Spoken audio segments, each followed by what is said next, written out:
stock a wide range of sensors, accessories and software to help you get the most out of your Link ECU. To see our full range of products and to find your nearest dealer, visit our website at linkecu.com.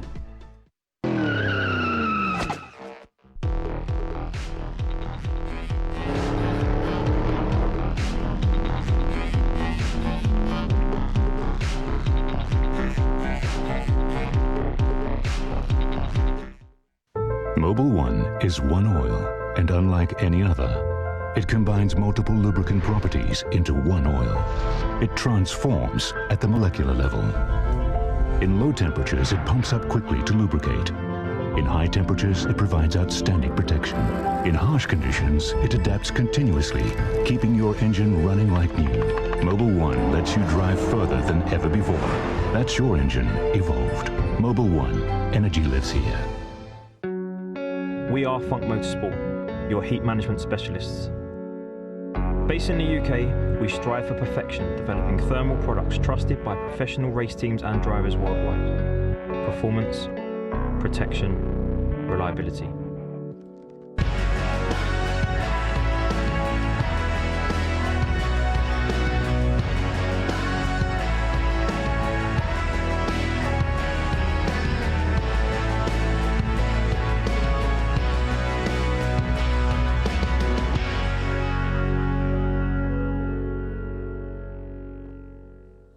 So, if you didn't know, well then now you know.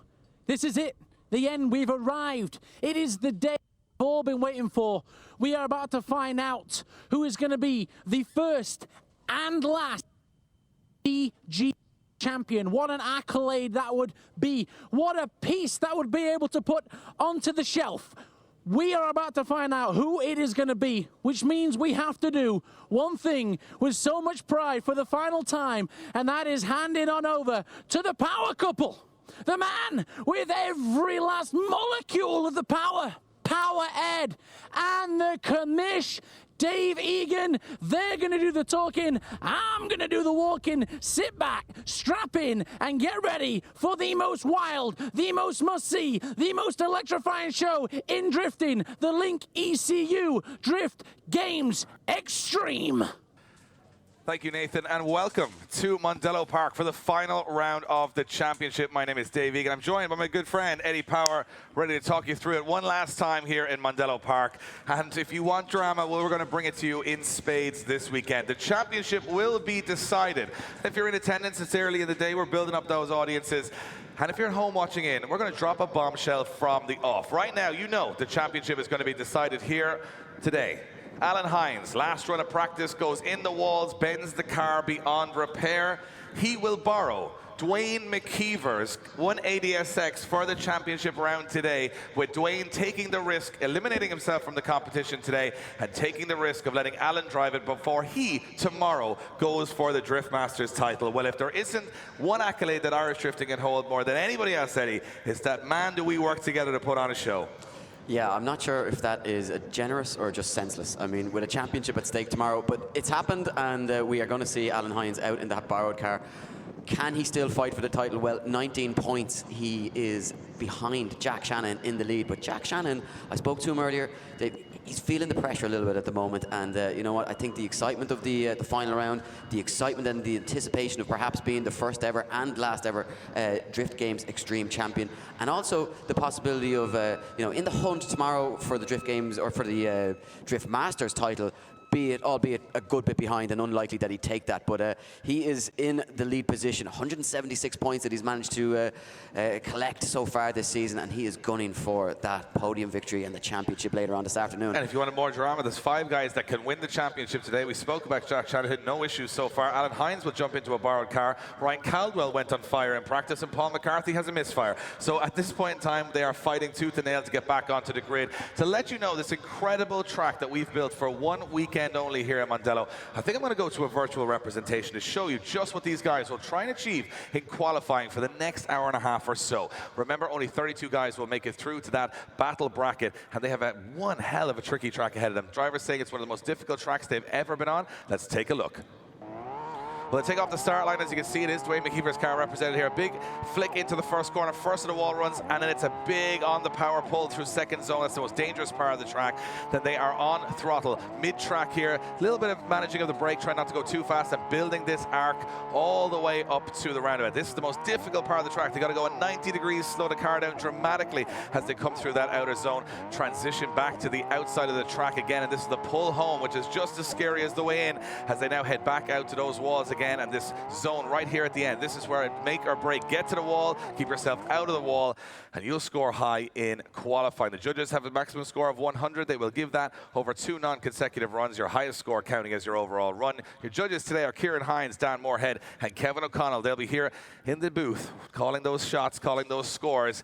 Our track team are ready, the fans are ready, the drivers are ready. It's the final round of the Link ECU Drift Games Extreme, and we are about to go to the line for one last time in qualifying with guys that are stepping up to make an impression this weekend. And the first has come a pretty long way to be here, all the way from Sweden. It's Pontus Hartman in this E46 800 horsepower. His first time ever in Ireland, and what an event to be here at, Eddie. Yeah, absolutely, and the first to leave the line. And as you say, 800 brake horsepower. That power achieved through a Ford Barra engine, the 4-litre inline 6, turbo powered with a ton load of anti-lag. And you can see the little bits of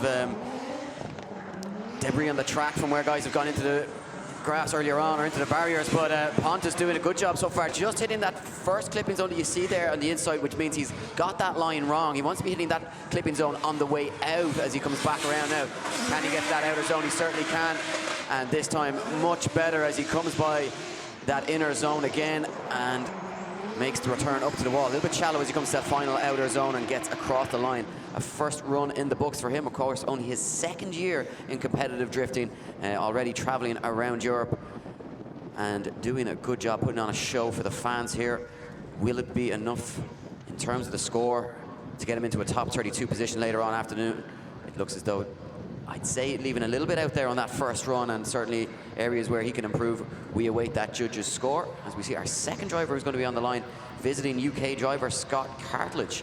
Yeah, very interesting engine setup on this car. 3UZ, don't even really know what that is. I think it's out of some sort of a Lexus, but it is a turbo 3UZ Toyota engine. There you have 69 for Pontus Hartman on his first run. Not a bad start in his campaign this weekend to try and get himself into that top 32 all the way from Sweden. Really, really nice guy. Cartledge on the line, I was just mentioning, a 3UZ turbo, 700 horsepower guy who's made his waves in the UK Championship right throughout the last couple of years. Ex-Pro-Am champion, now a pro-class driver. Let's see what he can do, Eddie.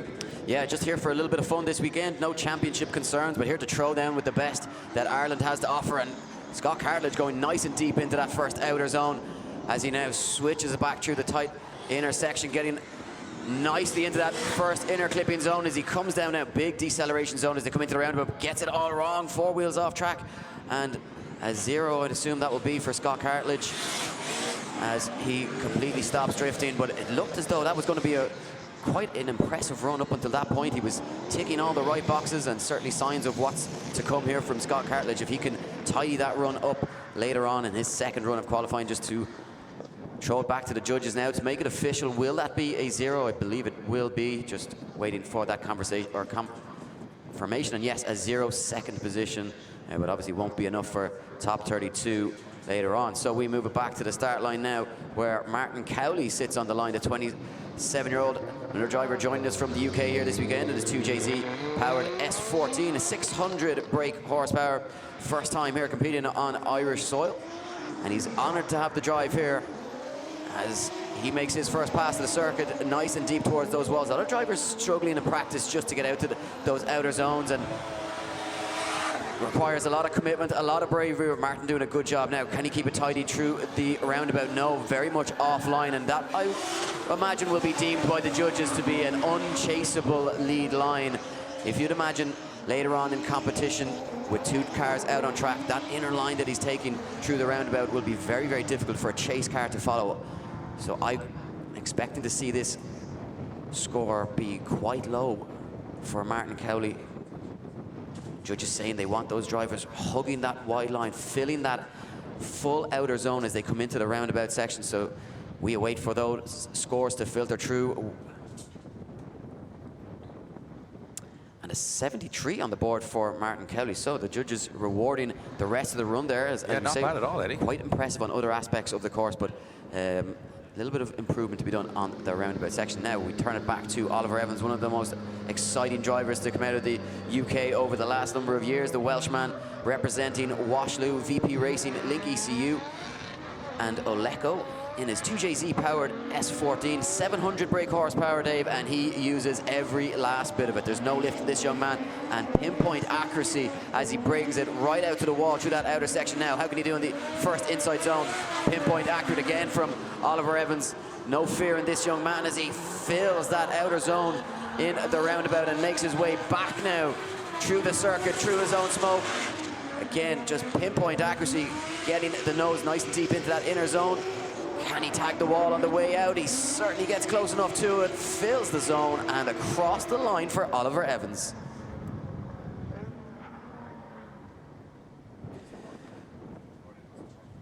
So, Oliver Evans crosses the line and puts a very impressive first run into the books. I imagine this one, after 4 drivers, will go top 69, the score from Pontus Hartmann. And a very good run. And the thing is, you got to go to those walls, Eddie. You can't, on this particular track, hold too much back. And Oliver Evans-Dustin gets an 82.7. Great first run for the Welshman. Making an impact straight away off the podium in the British Drift Championship last week. He's trying to continue that, you know, bring another trophy home within a week.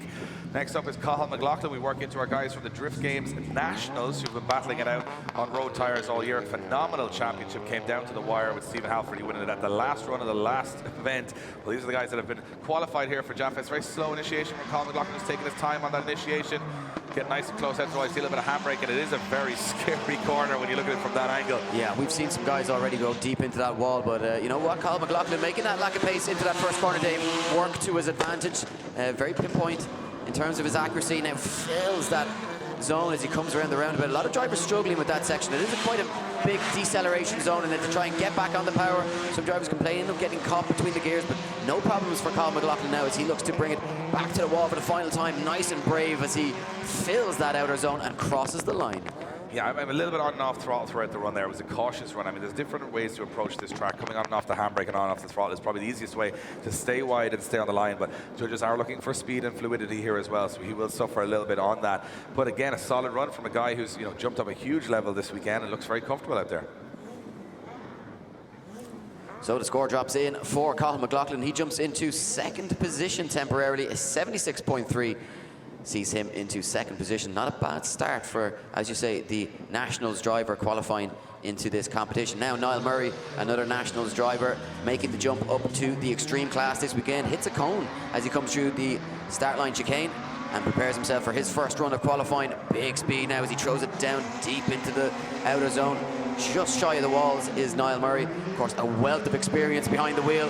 A multiple kart, rallycross, sports car and single-seater and touring car race series champion. So this guy now turning his attention to drifting, and a lot of eyes on this young man as he makes his way through the various championships that he competes in, and really starting to make a name for himself, starting to gain a lot of attention and exposure as he hones his skills and perfects that line, Dave. And a guy that's been, you know, raced around Goodwood is driven some of the craziest cars. He's got up the hill in Goodwood a few times, and he just said, look, I've kind of done everything in motorsport. There's one last thing that I haven't done, and it's drifting, and he did a great job there getting around the track, Niall Murray.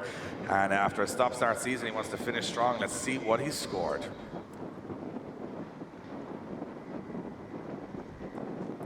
So the judges' scores just filtering through, and Niall Murray awaits. Can he top qualifying at this early stage? Well, he can go second position with a score of 80, so not a bad run from Niall Murray, and he'll certainly relish the opportunity to compete on this stage. We move it along. Lee McFadden, now the stonemason from Donegal, sits on the line in his CBM Signs MD Tuning Profit Kits MTM Fireplaces Midnight Auto Body logo to go S14.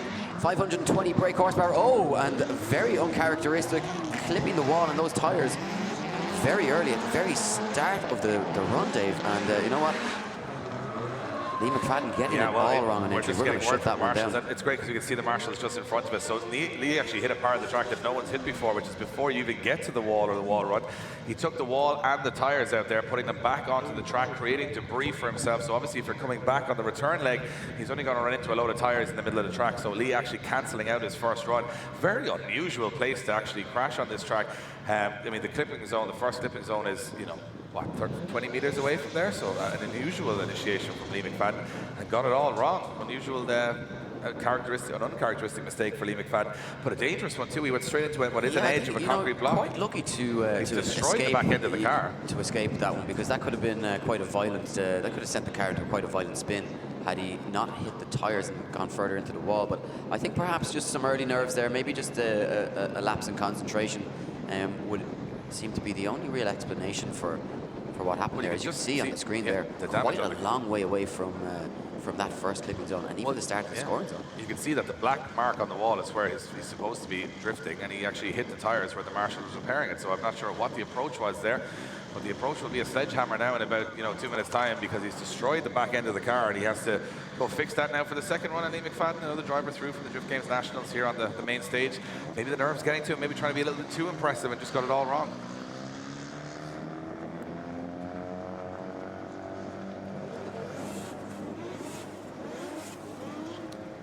So Lee McFadden makes his way back to the pits, and he'll reassess and come back stronger for his second run. We turn our attentions back to the start line now, where Francis O'Shea sits on the line, the County Clare man.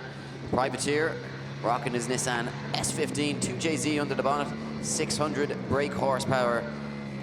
Beautiful car this, and so well presented, and I say that now at the end of the season, of course, when there's sparks on every panel. But it's generally one of the most pristine cars on the grid, but he's been driving it pretty hard all season long, and it's got a few tyre marks and a few wall rubs, and I expect to see a little bit more. Oh, deep into the wall. Ooh, and that's a big hit from Francis O'Shea, pushing very hard. I think may have just gotten away with that in terms of, it could have been a lot worse in terms of the front end damage. Yeah, so it looks like we've got a car that hit both the rear end and the front end. The barrier is designed to do what they're doing there, push the car along. He touched the front, but he went in very deep there, Eddie. There was no way of coming back out of that one, and a big incident for Francis O'Shea. Guys, we haven't had what, 1 or 2, 3 hits in the last day and a half of practice here. But when it comes to qualifying, everybody's trying to be a little bit more competitive than they were before, and going a little bit too wide there was Francis O'Shea, and he got right out to the wall, and a big impact with the rear end. You can see the barriers and the tyres and all doing their jobs to stop any sort of major injuries or anything like that. But Francis gets out of the car, but the car looks like it's in a bad way, wheel facing the wrong way. You got to remember, I mean, it's possible that this could be the last time that some of these drivers compete at an event the scale of this. So they're pushing everything, giving it their all. It's a long off season as well. They're willing to sacrifice and risk the cars that little bit more for the final round. They want to be part of the main show later on this afternoon in the top 32 and give themselves a chance at going up against the best and maybe fighting for a podium as the competition goes on. And that all starts here with qualifying and getting a good run in the books. But in order to do that, sometimes you got to push beyond your limits and beyond the comfort zone and go that little bit deeper than you may have been going in practice. And unfortunately, sometimes that leads to incidents like this. You have the problem, Eddie, with the fact these guys are pushing so hard. They want to qualify high at the last round, and at the end, do you play it safe, or do you just put a safe score on the board and get yourself in the show if everybody's going to go a little bit too hard? I mean, Francis has done probably 15 laps, 20 laps this track already, no incidents, and then first lap of qualifying just went in that little bit too hot. Let's see where it all went wrong.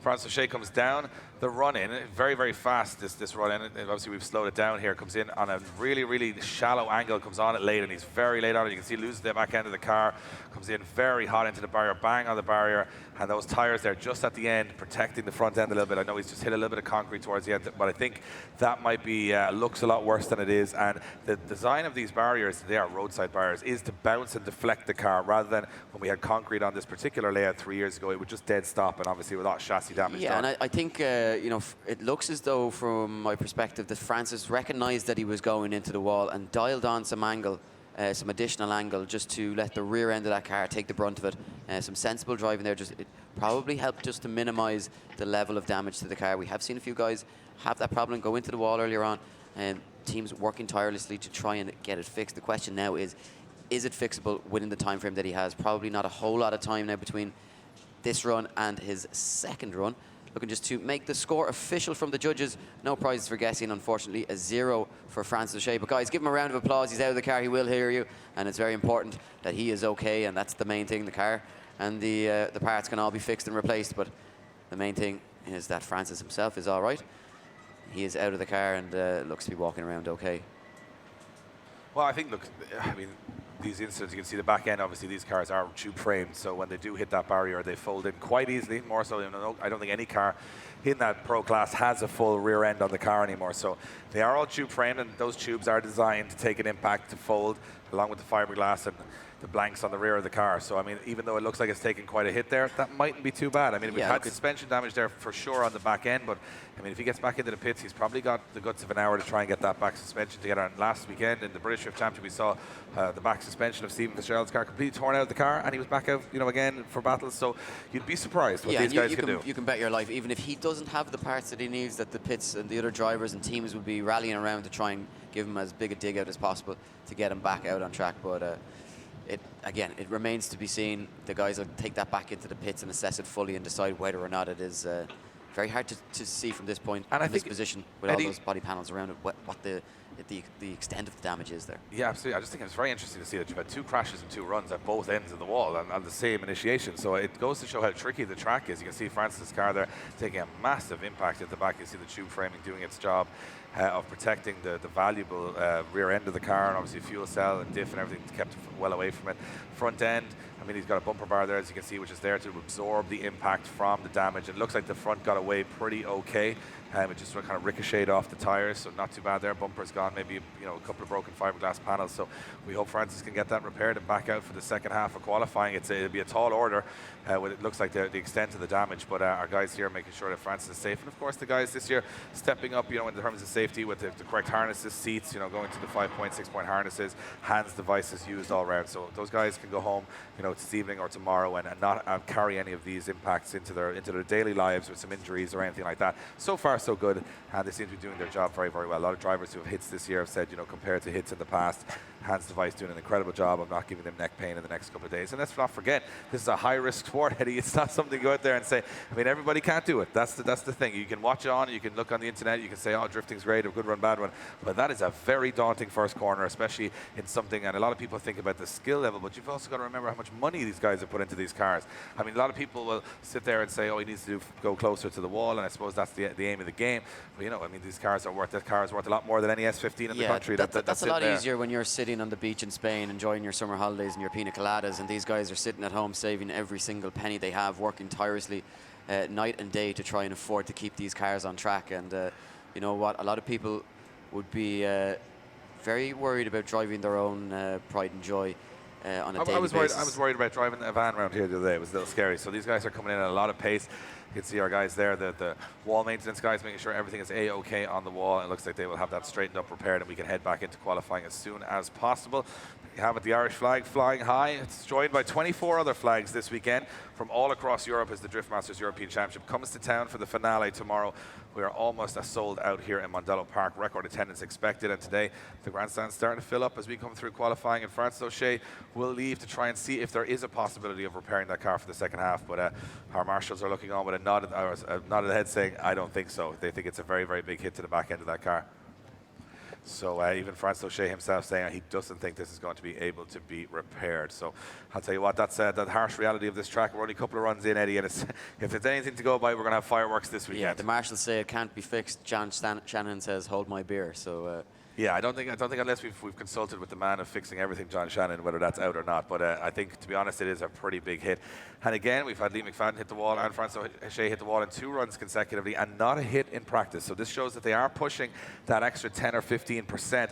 And if you're Wesley Keating sitting on the line now, looking at Francis O'Shea coming in with the back end of the car folded in, that's going to add another level of pressure. Yeah, well, you're looking at 2 drivers who've gone before you on zeros, both of them hitting the wall. One of them, I suppose, more of an unforced error, really. But what can Wesley Keating do now? And certainly a daunting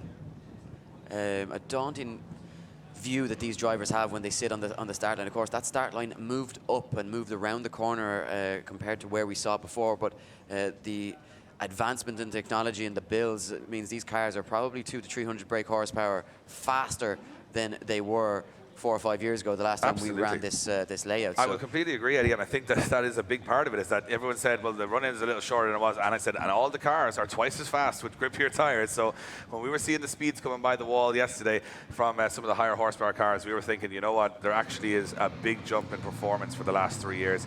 And Wesley Keating signs up onto the start line. Bonnet off. It's hot in Mondello. So, we're in t-shirts here. So far, so good in Mondello Park. I mean, it's late September. It's late September in Ireland. Height of summer season here. So we are known for our Mediterranean climate here in Ireland, and I think this is an absolute false advertisement. Wesley Keelan come off the line. LSX V8 powered 180SX. Well, what way will he approach that first corner after some big hits? Looks like he's coming in pretty fast.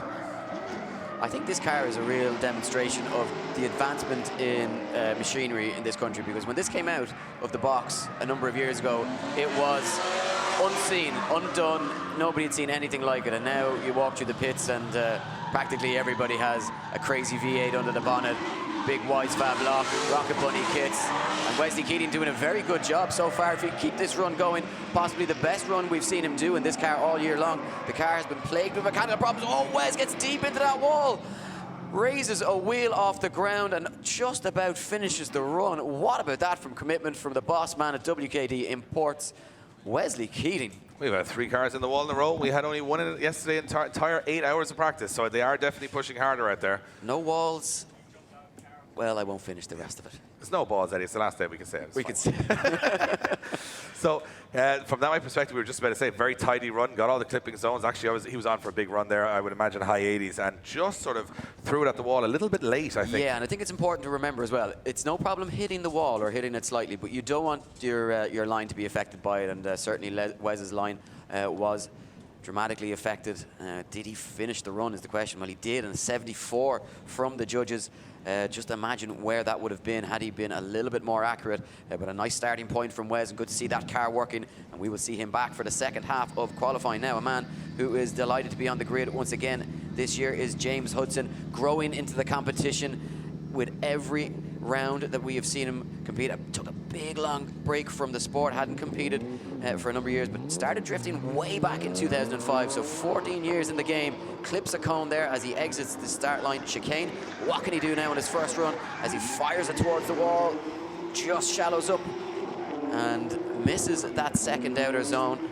Yeah, I think a lot of drivers now getting a little bit more cautious. Spotters will be on the radio saying, well, yeah, going for the run is all well and good, but let's get a safe run in the bag. You don't want to have 2 zeros or it will write the car off on the first run, have no chance of coming out for the second. So just get around the course, put a score on the board, and yes, we will see these guys take bigger risks in the second half of qualifying. But right now, James Hudson doing a solid job here of taking this car. And he's got one more wall run to get back out to, nice and controlled, not as wide as the judges want, but you know what, it's wide enough to get a good score on the board. And you never know the way qualifying goes. There could be enough crashes here that a score can get you in the show very easily. Well, as the old saying goes, Dave, to finish first you must finish, and for James Hudson that rings true. A score on the board from the judges, a 64 sees him into 7th position temporarily after his first run. Yeah, well, I mean, it's a tentative run, but I think that might be the clever run here in the first half. Let's see what Robin Neeson comes up with. There's a man that doesn't like to go too tentative, whether it's on the track or on a night out afterwards. Robin Neeson is always up for fun, and I think with this car, with this power, with this setup, he's done enough crashes and banging in BDC and the Drift Games Extreme this year that I think he's not going to be too afraid of rubbing walls here today. Going for a big flick entry here as he goes to the opposite side of the track, completely very fast and very late initiation. Rubs the wall. Nice job from Robin Neeson, but he gets a little bit caught in the corner and comes out a little bit too early on the wrong line as he now tries to tidy it up here around the second section. This is very technical. The line from here all the way to the roundabout, oh so important to make sure this track works for you. A little bit shallow there, coming in and just stopping up a little bit. Judges don't want that. They want to see drivers pushing on that external zone the whole way around. So Robin just coming a little shy on that, and see how he goes on the return leg as he's full throttle here through the center of the course. Really fun to watch. Little transition back towards the wall, and yeah, just again a little bit off that wall. Not the perfect run from Robin Neeson, but around and home safe, and a little bit of confidence built. Yeah, not the perfect run, as you say, Dave. I think, you know what, there was elements of the run that were really good, and, you know, in some aspects of it, taking a really nice line, particularly as he approached that inner clipping zone on the way towards the roundabout. But as you say, just getting it wrong in the roundabout. A 60 on the board for him. 8th position is where he sits after the first run. Of course, we are working our way in reverse order through the grid all the way up to your championship leaders. And the first runs of qualifying just being laid down now. John O'Hare sits on the line, a man who seemed quite confident in the pits earlier on in his Westlake Tyres Elite Autos driving style Quin M Sport TDP powered S15. Yeah, I was just about to say, Jono, you know, a little bit of panic he said earlier on just to make sure the car was running 100%, but he's taken a tentative approach to that first corner as well. I'm not blaming a lot of these guys for doing it. It's going to be risk-reward here this weekend, and that's what it's all about here. For the Drift Games Extreme, it's called Extreme for a reason. This is definitely one of the most extreme tracks we've ever laid out for these drivers, and they're enjoying it, but they said it's adrenaline rush, it's fun. When you get it wrong, it goes wrong very quickly, and they're all on tenterhooks coming off that start line down the hill as John O'Hare now pushes through the course. Well, I think what a lot of spotters will be, you know, relaying to the drivers now at this point will be that, look, there's only about 40 drivers on the grid. It's a top 32 format. A number of drivers have gone out through hitting the wall and mechanical problems. Get a run on the board on your first run. No need to risk it. Get a score. Get in the show. If you need to push that a little bit harder on your second run, well, you've got a marker. You know, you've got that little bit of time. You're not going to be panicking. And a 56 for John O'Hare, so 9th position temporarily. You feel as though he will have to improve on it. But as you say, Dave, he's not back in the pits now, struggling to repair the car for the second run. No, and I mean, again, score on the board is score on the board. At the moment, Evans and Murray leading the charge in the 80s at 1 and 2. Let's see what Alan O'Loughlin can do. Alan O'Loughlin looking for that turn of fortune this year. He's looked very strong at certain events. Looking for a big finish to the season and coming in very aggressively to the wall here is Alan O'Loughlin, but just missing outer zone 2. And again, it's that risk reward. It's almost every time you have to hold your breath when they come into that first clipping zone because it is that fast and that dangerous here. And believe me, if you're standing here in the grandstands or you're at the fences, and Alan O'Loughlin dropping 2 wheels off the track there as he goes too hot into the roundabout, manages to keep the run going. Yeah, just about keeps it going, but I think heavily should be heavily penalised by the judges. It looked as though it was maybe hanging on and with just 2 wheels, but it could have been 3. And Alan O'Loughlin again pushing very hard to try and turn that fortune. Well, I mean, I don't think there's a track like this anywhere else in the world where you have such a downhill fast initiation onto 2 walls which are sort of at an angle to each other. Then you've got a full throttle section through the track, then a complete almost stop in a roundabout, and then back on the throttle again, back to the wall. So it demands everything from a driver, from the car, from their technical ability, from their bravery, and it's starting to show here that it's not as easy as it looks on paper. No, and it's certainly a lot quicker as well than it might look to those of you watching at home on screens. And the S-bends here in Mondello Park, you can carry so much pace through that section of the course. A 68.7, so the judges, again, just not penalising too heavily. The angle that you're watching the cars come down that hill from the cameras, it's very much deceiving because they are hitting 4th gear before they initiate, so it's very, very fast. If you're in attendance, you can feel it, but on cameras, sometimes it's not as easy to feel that speed. And Kevin Quinn, who knows all about the walls, went straight into the first run of practice yesterday, moved the 4 feet back the walls, back out on track again. Is he going to back down on his first run? Knowing him, I doubt he'll back down too much as Kevin Quinn does just about get out to that outer zone right up along the wall. No fear. I suppose he's tested the limits of this track already yesterday, and the guy's working effortlessly to get that car back in action. But it's a little shallow here coming into the roundabout. He'll have to make this work for him, and he does make it work for him. Nice run. He will be competing in the Drift Masters Championship tomorrow also, but he's here in the Drift Games Extreme for his second round and a good solid showing at Punchestown a couple of weeks ago, and looking to finish the season high in this car, which he has absolutely hammered throughout Europe and Ireland this year. And a testament to the build that the guys at Quinn's M Sport. That car takes more abuse than many and keeps on ticking. And Kevin Quinn, as you can see, car repaired after yesterday and back out with a pretty solid run. Yeah, well, Kevin, of course, has an exceptional team working behind him. I think this one, though, could be a contender for a top spot. Looked to be pretty spot on most of the way around the circuit. It looked as though he was going to stop up a little bit in the roundabout, but made it work, just kept those revs high and got the power to shoot back out, and the score comes in, a 79.7, so narrowly missing out on top spot. Yeah, I think the line was wrong just through the S-bends. I think he just came a little too shallow. He had to make it work a little bit more than he wanted to out there. It's not the lead line run that the judges were looking for. So I think Kevin Quinn's going to have to tidy up the line. He's definitely got the bravery. He's got the speed. He just needs, again, it's the technical part of this track. And that's the first thing every driver said to me yesterday, even when they'd finished practice, was they cannot, it's so technical. When you've got guys like James Dean and those guys saying it's really tough to drive that track, it's going to be tough for everybody out there. And then Stephen Halfordy now on the line. Stephen, who won the Drift Games Nationals Championship, won a Brian James trailer worth €10,000. He won it in the last corner of the last run of the last event. He came from 3rd to 1st in that event, and here he is in bonus time at the big show at this BMW M3 estate. Stephen, a solid driver in the Nationals, but he's got to step up this weekend, and I'm pretty sure he can. Yeah, and you know what? I had a quick word with him earlier on, Dave, and the one thing that he has concern over is a full belief in my ability and this car's ability to get around the circuit and compete with the big boys. But the one thing that's key is keeping that momentum going, and that's what could be a problem in the battles later on, is if cars are slowing up in front of him, particularly at the roundabout section, that's where he might lose his pace. If you keep that car on momentum, You can just see the line, incredible from the Nationals champion. Throws it right out to the wall. He almost crashed into the wall there, didn't he? Yeah, but this guy has pinpoint accuracy and full control. He sort of finished the run and went, oh, wait, hold on. And then he had to go back on power again, because even though the finish line is just after that wall run, you still have to keep the power on or you're going to pin the second wall. So it is not even over when it's over on this track. It's that crazy. So Stephen Halferty puts in a run, very solid one, 81.7 for the rookie Stephen Halferty into second position with an M3. You know, everyone brought the horsepower this weekend. Stephen Halferty brought an M3 estate, and he looks very strong at the moment. Ross Barr on the line. Yeah, Ross Barr with a wealth of problems last week in the British Drift Championship, hoping for a turn of fortune this weekend. This car, when it works, is phenomenal, but it's been plagued with issues this season so far, and he's just looking for a weekend of front. Oh, just comes off the wall too early. And there's no doubting the bravery of this man behind the wheel, but getting that line very much wrong through the first section. Can he tidy it up through the second half of the circuit now as he throws it down into the roundabout, filling that outer zone and getting back on the power nice and quick. It's a little bit shallow, just about getting that rear wheel into the outer zone after the roundabout section. Now one final time towards the wall. What can Ross Barr do this time around? Well, unfortunately, missing that zone. So just not too sure how well that car is running at the moment for him. Is he happy with the setup? But certainly not the run Ross Barr would have been looking for. No, had a lot of engine issues as well this year. You know, he's not the easiest man on the car, I'll tell you that for nothing. He'll probably agree with that himself. And the car does get a lot of a hammering around every circuit, but it's great to see his full out style every time he comes out on the track. The car sounds amazing. Let's see what the scores come in from the judges for Ross Barr's first run. Remember, all these guys get a second run at the track, and I can imagine that's when they're going to be pushing a little bit harder. 58.3 for Ross Barr, off a lot of the zones there, and he's got to tidy those up if he wants to get in the show. Now, man who sits on the line, sits on your screen, it is none other than Christy Carpenter, one of the OGs of Irish drifting, representing Westlake Tyres, Turn Distribution, Euro M Sport, and ACT Clutch.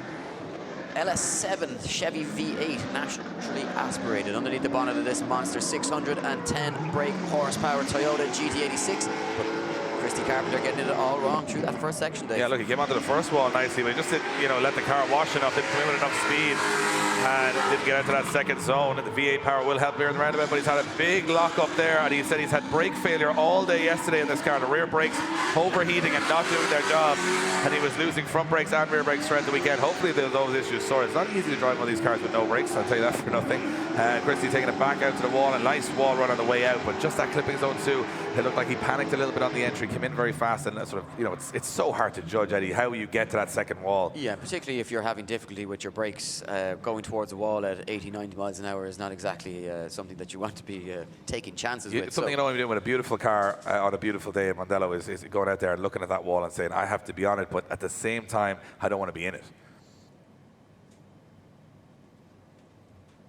So Christy Carpenter will await his score from the judges. Christy gets a 55.3, 14th position for Christy Carpenter at the moment. It's 14th at the moment, and we move to the line. I was about to say Ross, but it was Luke Barker. I'll say Ross Barr. Another man over from the UK is Luke Barker. This is the guy that came second in the Drift Games Nationals this year. His first year in call competition. Really exciting driver in this 350Z 2JZ powered. The guy that holds absolutely nothing back when he comes out on the track. And Luke just actually holding a little bit back off clipping zone 2. He's had a couple of big hits in the last couple of rounds. This car he's a really exciting driver to watch when it comes to twin battles. One of the rising talents of UK drifting, and doing a good job there of coming into that outer zone and whipping that car around very, very fast through there. Judges will like that. In and out of the roundabout as quick as you can is what the judges are looking for. A little bit outside of the clipping zone there, though. As it goes back to the wall one more time, leaving it late as they it's very scary. They just lift off the throttle, let the car actually wash to the wall, and then hit the throttle at the last second to stay out of the wall. And that is a very dangerous maneuver in a car. And Luke doing a good job there. Missing a couple of zones. I don't think we've seen all of Luke Barker. The line is a little bit off, particularly through the S's and that entry coming towards the wall. Just shallowing up, coming off it a little bit too early. But a 71 on the board for Luke Barker. You got to remember, this is probably one of the most difficult and scariest tracks that he has ever faced in his young drifting career. And the same can be said for probably quite a number of the other drivers on the grid. Now, the man that he fought all year long within the Nationals Championship, both of them, though, narrowly pipped to the post for that championship. Harry Kerr now gets ready to leave the line. The student, 15 years of age, from Antrim in his E46 M3 BMW. And Harry Kerr, one of the rising stars in the Irish ranks, coming here this weekend to try and make a name for himself, but getting that line through the midsection just that little bit wrong. You want to see them just put a tyre into that first box that you see and fill that second inner box on the way in, and the opposite is true on the way out.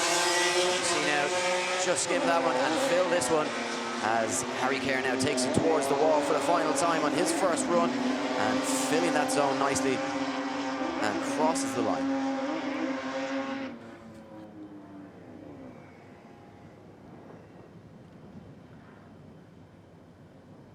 So Harry Kerr waits for his score from the judges. Not a bad run throughout. And his first pass of the circuit, will it be rewarded? Will it be enough to go top in qualifying? I'm not so sure. 67.7 though for Harry Kerr sees him into 11th position. So not a bad first run.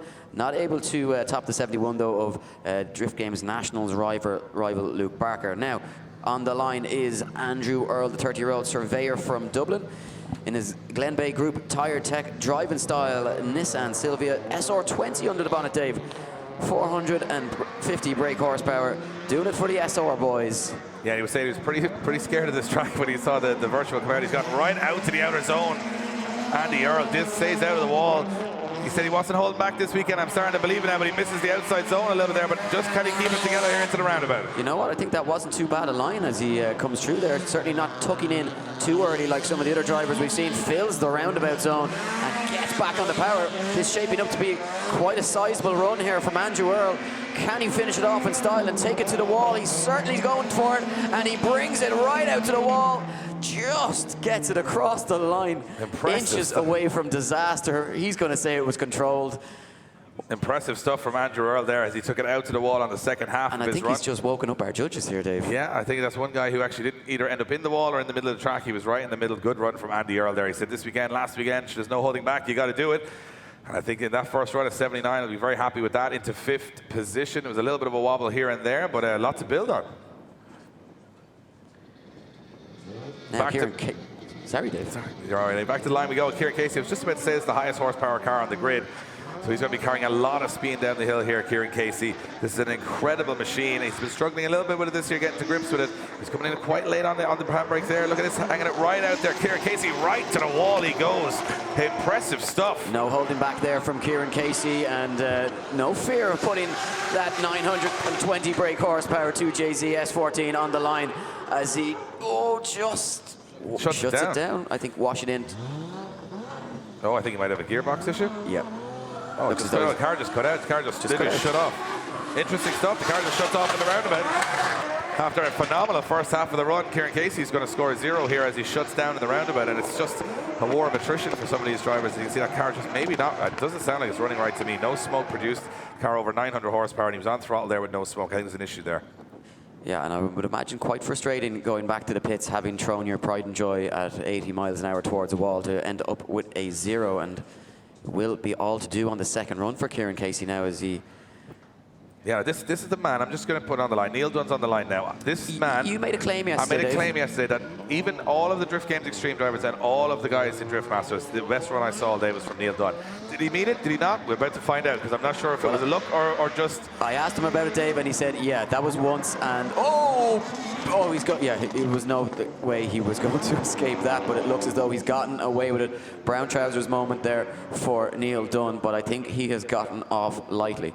He has, and he went on big angle there that saved it. Saved it because he hit the car almost back into the wall without doing any major damage to the wheels. We call that the Daigo Saito line. That is the Daigo Saito line, right down into the corner, and you think he's definitely not coming out of there, and he sometimes does and sometimes doesn't. That's Neil Dunn hitting the wall very, very hard. I was just about to say he had a massive run yesterday, but he said, I'm not too sure if it was a good thing finding the limits of the track that early, because he's going to keep trying. I think he went to try a little too hard there. It looks to me all 4 wheels pointing in the same direction, and it was the bumper bar that took the worst of it. Yeah, I think he'll breathe a sigh of relief there. Neil Dunn, renowned for ending up in the kiddie litter. Unfortunately, when there are solid steel walls there, you're just going to hit them. You'll get as far as the gravel here. So I think he got away with that one. It was interesting. He was bounced off the wall, but he had so much angle dialed into the car there. I'm not entirely sure how he was going to get away with that one. But again, another driver on a 0 after his first run. How many is that? Maybe 10, 12 drivers on 0s. That's going to put a lot of pressure on for the second half of qualifying. Remember, even if everybody's zeroed, you cannot enter a battle without scoring at all. So you can't 0-0 and get in a battle. There would be bye runs instead of you going through. So everybody needs to put a score on here, and those guys only have one run to do it. And I think this is where the spotter becomes very important, because they can filter that information back to the drivers and let them know. You know, for example, if it was David Garvey's spotter, you know, David, you know what, just put in a safe run, get a score on the board. It might just be enough at the moment. Risk it on the second run, tags the wall and entry, unsettles the car, but gets it back on power and gets it back on angle. As David Garvey, the first of our Garvey brothers here in his mega spec BM Autoworks 59 degrees north wheels PS13. XD1 Japan drift car with an RB26 underneath the bonnet. 600 brake horsepower on Garvey. Has had a pretty impressive season so far, Dave. Some pretty good showings, and you know what? I think he'll be hoping to finish with a bang here this weekend. It nicely fills that outer zone as he comes towards the finish line. And the first of our Garvey brothers gets the first of his runs in the book. Yeah, he hit the wall on entry there, and I think there would have been a moment where he went, uh-oh, and then all of a sudden the car gripped up and it went, but he had to back out of the second wall quite considerably then, and it is so difficult out there. I mean, don't get me wrong, this is the most difficult track we've ever put out in front of these drivers, so if they are struggling with it, it's only natural. We watched the best of Europe struggle yesterday to try and, you know, understand the perfect time to decelerate, the perfect time to, you know, it's all about judging on this track of how you judge your distance. And 70 for David Garvey puts him in the 10th, and that's not bad for a little mistake on entry. Not, and it almost feels, you know, unfair to critique them, you know, Absolutely. and say, oh, they could have been deeper here, they could have been deeper there. You know, I certainly wouldn't fancy having to go with this layout. I know I've driven that layout in a practice day where there was no wall, and I've been fairly scared coming down that straight. So here we go, second of the Garvey brothers. They're side by side in the championship. Dylan Garvey now, the younger of the two brothers. Yeah, get nice out to the wall there, Eddie. I mean, he does a good job. He's been on that wall all weekend. Nice and controlled. SR powered 180 SX from setting mega spec. Oh, look at this, coming into the roundabout. Nice deceleration there, keeping that momentum going, and that's a really nice run around the roundabout from Dylan Garvey. Very technical driver. We haven't seen the best of him all year due to mechanical issues, but right now, you know, with all these people watching from around the world, it's the time to announce yourself onto the scene. And Dylan Garvey coming back out to that wall, right out to the wall for Dylan Garvey. Last second, put the power down. Very brave move. I think the judges are going to like that one. I think so, Dave. And you know, if you didn't know, Dylan Garvey, another product of the feeder series that we've had coming in this country over the past number of years, and he would have taken part back in the amateur class that we had run. It was a winter series. He made a name for himself. Yeah. And now here he is playing with the big boys. A 78 on his first run and 6th position. Not a bad place to be when you look at the scoring that's coming in so far, Dave. That's a pretty impressive score. It is. I don't think we're going to see, you know, 90s like we do on some of the simpler courses we run here in Ireland. Bas Mull is our next driver up, an international driver from the Netherlands. Yes, full engine rebuild on this car after he suffered terminal engine damage at the Iron Drift King competition a number of weeks ago. But he's back on the grid here, loving the opportunity of competing on Irish soil this year, making his trip from the Netherlands. This is the 5th time now he's been over in Ireland, and enjoying his time here. And he's, you know what, really growing into the competition, but this run just not shaping up the way he would have wanted to. A little bit off the wall on entry there. Just gets a little bit wide on the roundabout, but he's tidied it up now. Can he finish it off in style as he clouds out Mondello Park? And I was just about to say, he's not going as close to the walls. It's probably the clever move here on the first half of qualifying. Now that we've seen some hits, I think getting a score on the board, get yourself in the 70s or in and around there, just so you have something to fall back on if the second run doesn't go to plan. Yeah, also trying to get used to a change of tyre compound as well, because our tyre manufacturer, as he changed the tyres he's gone on to the Westlakes for this competition, felt that the Tyres were just too grippy and just pulling them away from the wall. So 15th position, a 65.7 for him. So Bas Mull puts it, I mean, at this stage, I think these are good scores. I think this is what you need to do. Shea Rogers is on the line, another man who's no stranger to barriers. Hit one very hard in Punchestown a couple of weeks ago. This car running an incredible amount of horsepower, 720 horsepower, Mark IV Super, representing TF4 refrigeration, firing into that corner. Look at this late run down the wall, but I don't know, a little bit of a wobble there, just didn't have the momentum to get to clipping zone 2. I think, you know, trying to utilize a weight transfer entry, but maybe just getting it a little bit wrong as he came down the straight, and it just unsettled him as he came towards the wall. He had to kind of back out of it a little bit. Oh, I was expecting him to throw an anchor out the window there, and he tried to slow this thing down into the roundabout. He just couldn't slow it down in time, dropping a wheel as he now transitions back into the S's. putting foot to floor, plenty of power, plenty of torque. I expect a wall run here, right out to the edge of the track, and a safe run again. But that wobble on entry, just almost too much handbrake on clipping zone 1. It's about judging how much the car is going to decelerate at that point, and it is very difficult. Drivers struggling with it. That being said, though, Dave, a score on the board nonetheless, I would imagine, for Shea Rogers, and I think that's a win at the moment for some of these guys. Absolutely. I mean, 74.3 for Shea Rogers puts him into 8th position. An 8th position with a 74, not a bad start to qualifying. Move along to Dean Martin. We got some BMW power coming off the line next. Had the bright yellow BMW of Dean Martin, a real underdog fighter, and a guy with one of the lowest horsepower cars on the grid, 320 horsepower, but a guy with plenty of, what I would say, bravery on this track. And again, he's stayed away from the walls up until now. Let's see what he does in qualifying. Well, I think the big thing about Dean Martin this season and this campaign as a whole, we've seen some exceptional driving for him, but he just hasn't been able to turn that into results. Can he change that fortune today? Well, he's done a nice start to this first qualifying run, not overly deep into the walls, but certainly much improved to some of the runs we've seen already.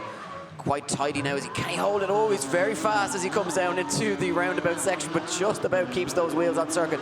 Drops one over the line, but I don't think he'll be too heavily penalised now as he gets back on the power. And Dean will be no stranger to driving through this particular section of the Mondello circuit. Just gets the rear wheels into that outer zone as he finishes up the run in style. And you know what? Again, not a bad run. Nothing overly grabbing you in terms of exuberance or excitement, but a steady run nonetheless, especially with the tools that he has at his disposal. Absolutely. I think he'll score pretty good, okay? I mean, it's not going to hit the high 80s or the 90s, but who is really hitting the high 80s or the 90s right now? As I said, a lot of guys are saying, I don't want to be sitting in that pit with a car and a half, not being able to go to the second half of the qualifying. 77.7 for Dean Martin, 7th position. That'll do. That's a nice score to get off the bat as Tomas Falvey now lines up, the construction project manager from Cork. Always smiling, always having fun. One of the best and most fun guys to be around in the paddock. He's here with his whole family this weekend, and he's here with 650 horsepower RB25. As he throws into that first corner, Tomas Falvey, beautiful car. Will it stay beautiful as he does go quite wide into the zone, just clips a wheel inside it. Nice run so far, and big angle too, which is what the judges are looking for. He's utilising that angle quite well just to slow the car down, and now what can he do as he comes into the roundabout? Well, it's always hairy. You never really know, are they going to spin, are they going to slow up too much? But no, Tomas Falvey manages it expertly as he gets back on the power now, makes the big pull back through the S's and switches it back towards those barriers, but he's way off the wall, Dave. Yeah, I think that's going to hurt his score. Transitioned a little too early there, and it came back on the power a little bit too early, and it's all about taking that risk. You've almost got to lift off the throttle a little bit, let the car wash towards that wall. It's a very dangerous maneuver, and Tomas deciding, I've done enough here today. I'm just going to go home now without crashing into the last wall and get a score on the board, which is a 64.7 for Tomas Falvey. So we're banging through them now, and yes, that's probably the wrong word to use. Look at this, Dave. Oh, now, wow, I cannot believe this man is back on the line. So you guys at home won't know the story here. Earlier on in morning practice, Graham Holden went into the wall. This car, front and rear, was in pieces down in the pits. And to everybody, even to Graham Holden's expectation, there was no way this was coming back out on circuit. But the team have got together. The crews have helped him out. He's back on the grid, and he's a little bit off the wall. And do you know what, Dave? I'm not surprised. I don't blame him. Probably wants to make sure that this car is running perfectly on the first run. Get a run under your belt. Get your confidence back as he goes fast into the roundabout section of the circuit, but makes it work now, gets back on the power. And he'll be starting to grow in confidence now as he starts to understand that the car is driving the way he hoped it would be after that impact with the wall this morning. It looked as though that was the end of his weekend. But Graham Holden gets it across the line. I want to tell you a safely. More interesting fact here, Eddie, because, and I think you'll know this, is that car has been in that wall more than any other car in history. I was just coming to it. 6 years ago, Daigo Saito put that very car into that wall, and Graham Holden did exactly the same thing this morning, and that car keeps coming back every single time. But will he have the fortunes Daigo did? Daigo got to 3rd place on the podium in that car. There's very powerful magnets in I think it's a magnetic system rear in the car. Yeah. I think I was saying in the car there must be a Daigo button that you just press. A 56.3 for Graham Holden, and I cannot believe he got out to qualify. That's an impressive performance from his team. Back to the line we go. Battered and bruised is Pete Nielsen. You can see that car is losing pieces all the way through. See-through doors, see-through roof, representing Moose Design. It is Mr. Serious Pete Nielsen. Yeah, the 249 SX SR20 powered, 420 brake horsepower, so one of the few lower horsepower figures that we have in terms of on the grid. But Pete prides himself on his ability to hit that qualifying line expertly and not doing a bad job getting into those outer zones now. Yeah, transition a little bit late there. He just missed that inner zone. And it's going to mess up his line a little bit here. He has to drag very heavily in, but he'll be quite precise in here. That's the good thing about Pete Nielsen's driving style. When it's a slow technical circuits, he's got the power and he is very technical. Just dropping a wheel off the track there. Nothing too untoward. The one thing Pete will do as well, Dave, is sacrifice certain aspects of the run in order to be good in other areas of the track, because he is dealing with a lower horsepower car. So what he does say is that you may see me missing a clip, but sometimes that's intentional to set me up for the next aspect of the circuit. For sure. And Pete Nielsen will put a score on the board. What will that score be? Our judges are dropping the scores into the system now. It wasn't a bad run. It was a wheel drop here and there. It wasn't, 70.3. That's a very good score for Pete Nielsen. Puts him into mid-pack, 13th at the moment. Work to do, and of course a safe score in the bag. Terence Fury, the fire as we call him, Terence Fury. Well, here's a man who has plenty of horsepower, 600 horsepower RB25, representing trailerstuff.ie.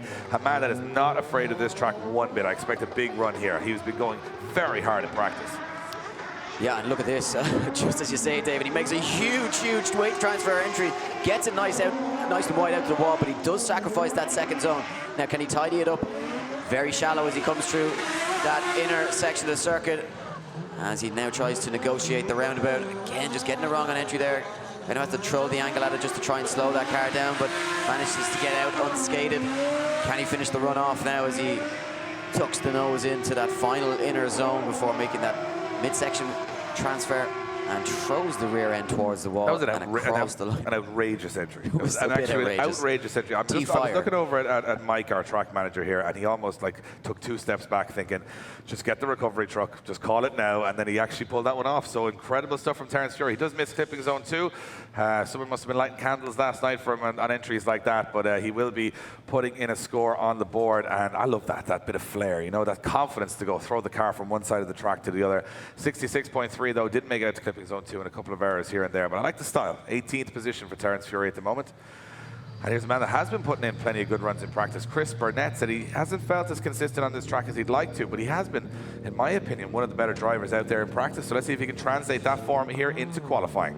Yes, as he leaves the line in the Rich Hill Motorsport, Rich Hill Tyre Centre, turn distribution. RB25 powered 180SX. Turn it and burn it. Here comes Chris Burnett's first run. Nice as he takes it out to the wall. Pinpoint accuracy. Can he keep this going? We've spoken about this man in the past, Dave, as a man who may have not reached the potential that we see in him. He can really produce it, but gets it wrong. Drops the wheel, Eddie. Yeah, dropped the wheel. just going to say, put him offline.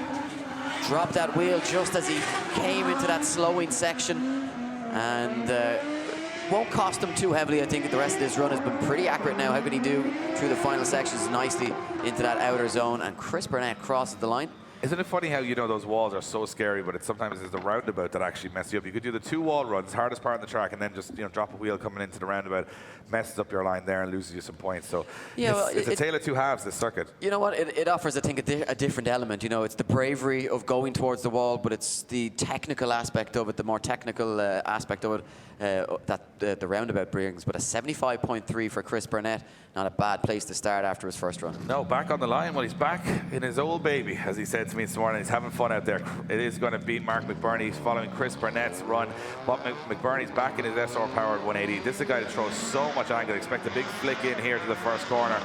But he had a big incident with Alan Hines. Oh, look at this from McBurney, running that wall right out on big angle on the second wall run as well. But you're right, Dave, he did have a big incident with Alan Hines. He was right behind Alan, chasing him in as Alan's gearbox blew up as they went towards the wall, but he's absolutely nailing the circuit. The car looks as though there's absolutely no issue with it. He may have gotten out of that impact quite lightly. And here we go, McBurney going back out to the S's. This is going to be a huge run for McBurney. He's nailed most of the circuit so far. Can he go to that last wall? You can bet he can on big angle as well. Gets away from the zone a little bit early, but showing the old flair that Mark McBurney is famous for. And he was almost 90 degrees into that roundabout as well. So that always was very comfortable in that 180SX of his, and he just throws that thing around.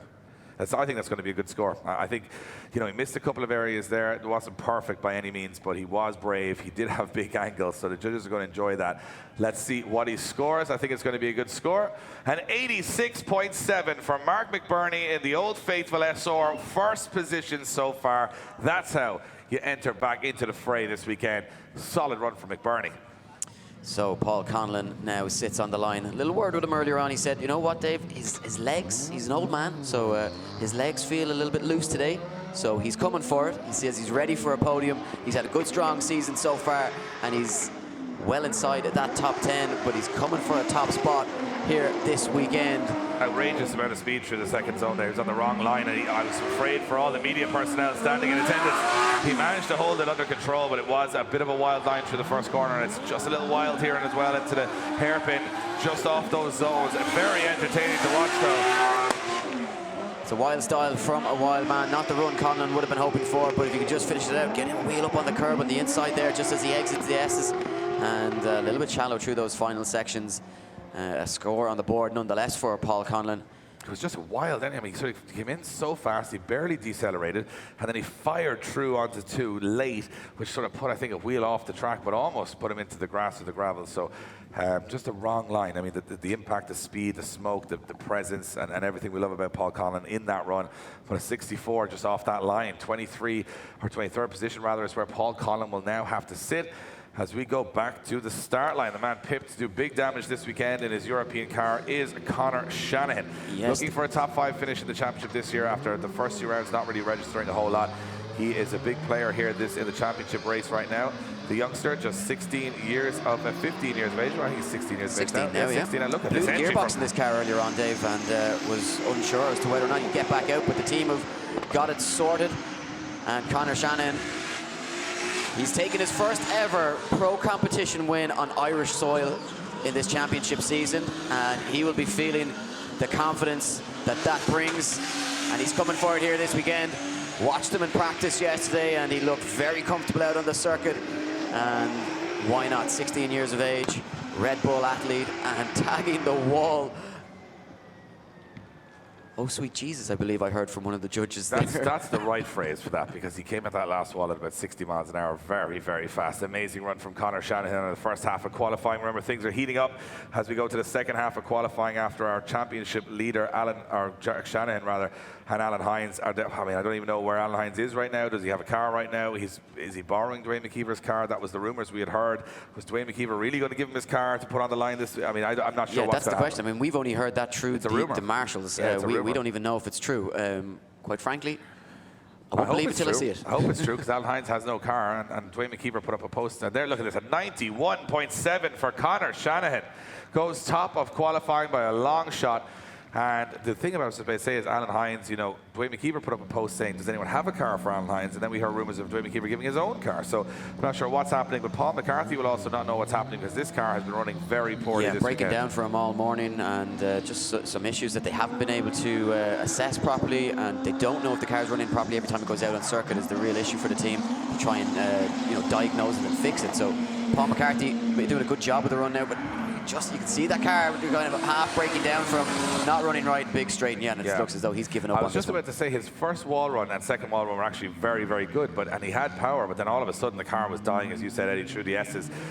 He's been fighting an electrical ground, and he said he opened up the fuse box and water poured out. So he said, I'm not too sure what's happened there. And they've tried to rewire everything, but he said it's like a needle in a haystack with that car.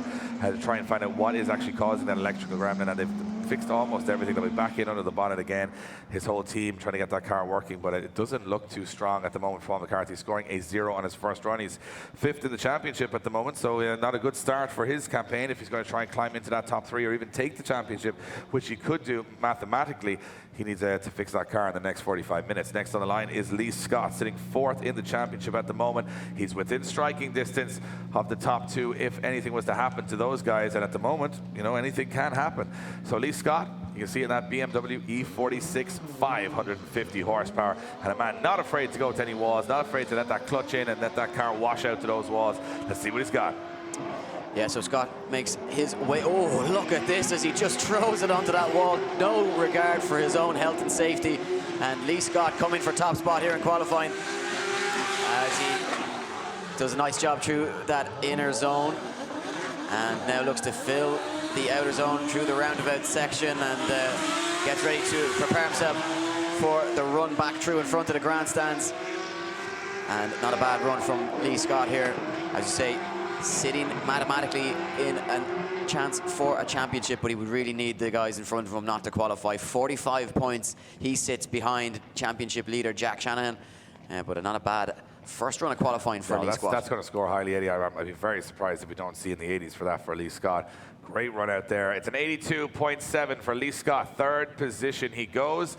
You know, not perfect. The roundabout he was a little bit shallow on, but there was some nice moves. The transitions were so fast, so violent. I actually love that. Next up is his biggest rival at the moment. The men, Caldwell and Scott, have been almost neck and neck the entire time. But this is the last round. Who's going to take the higher step on the championship? Caldwell having a fire in practice. Well, let's see if they got that car sorted out. Yeah, hasn't been feeling it so far. You know, I think just some. Wow, from Caldwell as he goes out. Well, if he wasn't feeling wall. it in practice, Dave, he's feeling it now because that was insane. Caldwell destroys the wall now. Can he fill this outer zone? It looks like he's coming for it nicely. Unbelievable as he just pinpoint accuracy all the way around. Can he finish this off now in style? Again, just tucks the nose into that inner clipping zone and sets himself up nicely for a big wall run. Here comes Caldwell and he tags the wall on exit, crosses the line. What about that? Wow. You know what? A lot of nerves leading into the championship, but when these guys close the visor, close the doors, and put that car into gear for a competitive run, magic happens, and that was magic from young Ryan Caldwell. Incredible run from Ryan Caldwell. I mean, he tagged every wall. He was at full speed, full angle. I can't see that not going top. I don't know. I think that's going to be Conor Shannon's run, in my opinion. I'm not sure. Are we going to see a higher run? But well, it's got to be the 91.7, and it's an 87. So second. Not as good a line, but he hit more walls. So for me, that's in like 95. Hitting walls is great. It had the wow factor. And look at this. I cannot believe what I'm seeing here from the off. Alan Hines is sitting in Dwayne McKeever's European drift car, which has to run tomorrow to fight for James Dean's championship. And he's here today in a first lap in a car he's never driven before to try and get himself into qualifying. And look at the entry onto the wall from Hines as Alan Hines goes right to the wall on his first ever lap in this car. He's never driven an Orbi, he's never driven this chassis, and he's never driven with this steering. So it's all brand new for Alan Hines, but he drops off the track, barely keeps two wheels on it as he tries to learn this car in one lap on one of the most dangerous tracks in the history of Irish drifting. But a very nervous Dwayne McKeever sitting somewhere in the grandstand saying, go out there and don't let the championship be lost in qualifying. And what a run from Alan Hines. Talent all day. You know what, Dave? In the past, we have lied and said that this is the first run that this person has ever done in this car, whereas they may have done a practice one. He has never, ever driven that car before. That is phenomenal, and I think... The worst thing is, if he keeps going, Dwayne has to watch this all day, so that's the worst thing. Yet the car keeps going back out for battles. I mean, I have to say, a hero of Irish drifting announced today, and Dwayne McKeever, once again, if he's not already a hero, of course he is, but to give his car away on a weekend like this... And an 88.7 second position for Alan Hines in a car he's never driven before. You know what? I don't even know. This championship has done it year after year, created moments like we've never seen before. Jack Shanahan on the line, currently winning the championship, could win 2 championships this weekend. Well, it starts here for the young Cork man, and a big flick in the GT86. But look at Shanahan, 90 degrees to the wall. Are you kidding me from Shanahan on the first run? Doesn't even make physical sense what he did there. Yeah, wow on repeat is what I'm hearing from the judges. They were impressed, I'm impressed. Drops a wheel as he comes into the roundabout. I'm not sure it's going to penalise him too much. This has been exceptional from Jack Shannon. It's fast, it's got angle, it's got excitement, it's got flair, it's got wall runs in abundance, just a little bit shallow as he exits the circuit. Guys, raise the roof for Jack Shanahan. So Jack Shanahan puts in a statement. Can he go top and outscore his younger brother that Conor? Entry was ridiculous is probably the right word for it. I mean, you don't come out for first qualifying and do 90 degrees to the wall. That's not what you do unless you're Jack Shannon, you're that confident and you're in that zone, and that's what he is right now. At 88 for Jack Shannon as he goes third position in qualifying. The first half of qualifying done, and the drama starting to build already for the championship. One of the all top 5 guys looking good, except Paul McCarthy, who's having issues. Can he get them started? We're now switching back to the start line. Pontus Hartman from Sweden. First run, Eddie, got a 69, looking to improve from there. Yes, looking to improve from there, and you know what? We were excited to see Charlie Geary come out with a Ford Barra engine this year. We are now seeing one in the hands of Pontus Hartman. Can he improve on that 69, though, is the question as he comes here for the first time. Wow. The Swedish driver doing a really nice job, Dave, tagging that rear bumper off the wall. Can he continue this one now in the same fashion and be accurate through the roundabout? Slows that car down. nicely and fills that zone, doing a really good job there. And you see that zone shortened to allow the drivers come out of it earlier and get back on angle and back on power. And through the final section, wide as he approaches the wall and just backs out of it. Just backs out of it, reaching that zone very early, Dave. And I think, had a moment. He had a moment. He went, I think I could be in that wall. And then he just backed out and he got away with it. But it was a really brave run. That's what I like. No point in coming all the way from Sweden to Ireland and then backing out on your second qualifying run. I think that might be much improved from Pontus. He got right out to the walls. Pretty good, solid run. I like that. Showing his talent.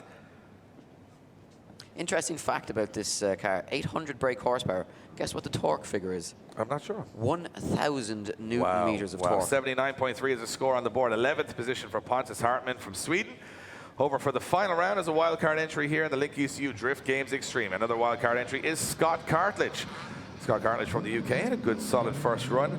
And he's looking to improve on that. I think the score is going to start creeping up here, Eddie, and so is the risk level. Yeah, as the drivers start to become more competitive and they understand now what they need to score to try and get into the game and what score is going to be good enough for top 32. So a little bit of a tentative second run again here from Scott Cartledge. I think he'll be happy enough with, you know, a steady score. I think he'll have seen a lot of zeros go on the board. He'll feel, you know, 40 drivers down to 32, a reasonably good score here.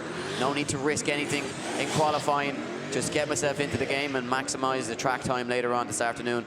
And maybe start pushing it that little bit extra once you get to top 32 and top 16 and so on. So he crossed the line, second run in the book, and looking confident out there is Scott Cartledge. Cartledge looking good out there. I mean, there was a couple of mistakes in that run, a couple of wobbles into the roundabout and stuff like that. I'm not going to be too critical, as we mentioned on this track, Eddie, but it was a couple of mistakes on that one. Will it improve on his first score? Let's see what the judges say. It is a very hard track to get every part right. You can get one bit nailed on the wall, but then you can mess up the roundabout. You can get another bit right. The transition messes up or whatever. It's just so much in one lap. It's a long track for drifting. Remember, this is twice the length exactly of the track that was run here in the past. So 67.7, it definitely improves on a zero for Scott Cartledge into 25th position. But it's twice the length of a track, twice as many wall runs. Sorry, there's 4 times as many wall runs as we ran this track before. So there's a lot more risk out there, and it's a lot tougher on these drivers. Now Martin Cowley gets ready to leave the line for his second run, and as I say, those scores starting to creep up as we Cowley down the order in a 73 in 19th position. So should be safe enough, you'd imagine, Dave, to reach a top 32 with that score. He will look to try and improve on that, though. However, as he makes his way through the circuit now, comes down towards the roundabout. And I'm yet to see anybody just do it perfectly. It is an area of the track that a lot of drivers just can't get their head around just to do it right. It's brand new for everybody here this weekend. Yeah, a little hesitation there can cost you a lot. I mean, if you don't go on the power at the right time, you don't want to spin yourself out, but you sort of jutter around it. It sort of looks messy, and I think, you know, Carly only having really an issue in the roundabout, and everything else looking pretty solid. Yeah, and a lot was spoken about in briefing this morning about what the judges wanted from the drivers in that section. So they were very clear about where they wanted to slow and where they wanted them to be back on power. And a 76, so 2 very consistent scores now for Cowley as he saves himself into 16th position. Well, there, Martin Crowley, he'll be happy enough with that now. Oliver Evans, he had a big first run, big score. Yeah, 82.7 on the board, and you know, he'll be one that'll be looking at an opportunity to make re-announce his name on the drift scene here. He won't be worried about the championships. He's no stranger to taking down the likes of Jack Shannon. He's beaten him in the past. So he'll be coming here for top spot. You can bet your bottom dollar. Now, can he throw this 14 onto the wall? We expect nothing less, but shallows up and doesn't make it to that second outer zone. So a bit of work here for Oliver Evans just to tidy this run up. As you say, that 82 on the first run for the VP Racing Fuel Link ECU driver should see him safely up the order for battles later on this afternoon. But the competitive nature of these drivers will always be wanting to improve. Now as he looks through the 14 to the final wall section of the circuit. And not a bad finish to the run from Oliver Evans. No, good shot. I mean, again, misslipping to zone 2 pretty badly there. Just shot it up, went in a big angle. It slowed the car a little bit more dramatically than he thought. Misjudged it, but the rest of the run was pretty solid. He has a good score on the board already, so a 67 won't really matter to Oliver there. His 82 on the first will be enough to see him still in 6th position. And the Welshman looking good for a top 32 action later on. Moving it on, we got to Cathal McLaughlin. Had a bit of a tentative first run. Going to have to push a little bit harder here. Yeah, McLaughlin down in 15th position, the 76.3 on the board for him. So you know what, mid-pack, he's not badly positioned, Dave. And I think, you know, for some of these qualifying drivers into the competition this weekend. But look at this as he just fires it onto the wall, nails that outer line. McLaughlin coming for it here now, as he goes nice and deep into those inside clipping zones and gets it through.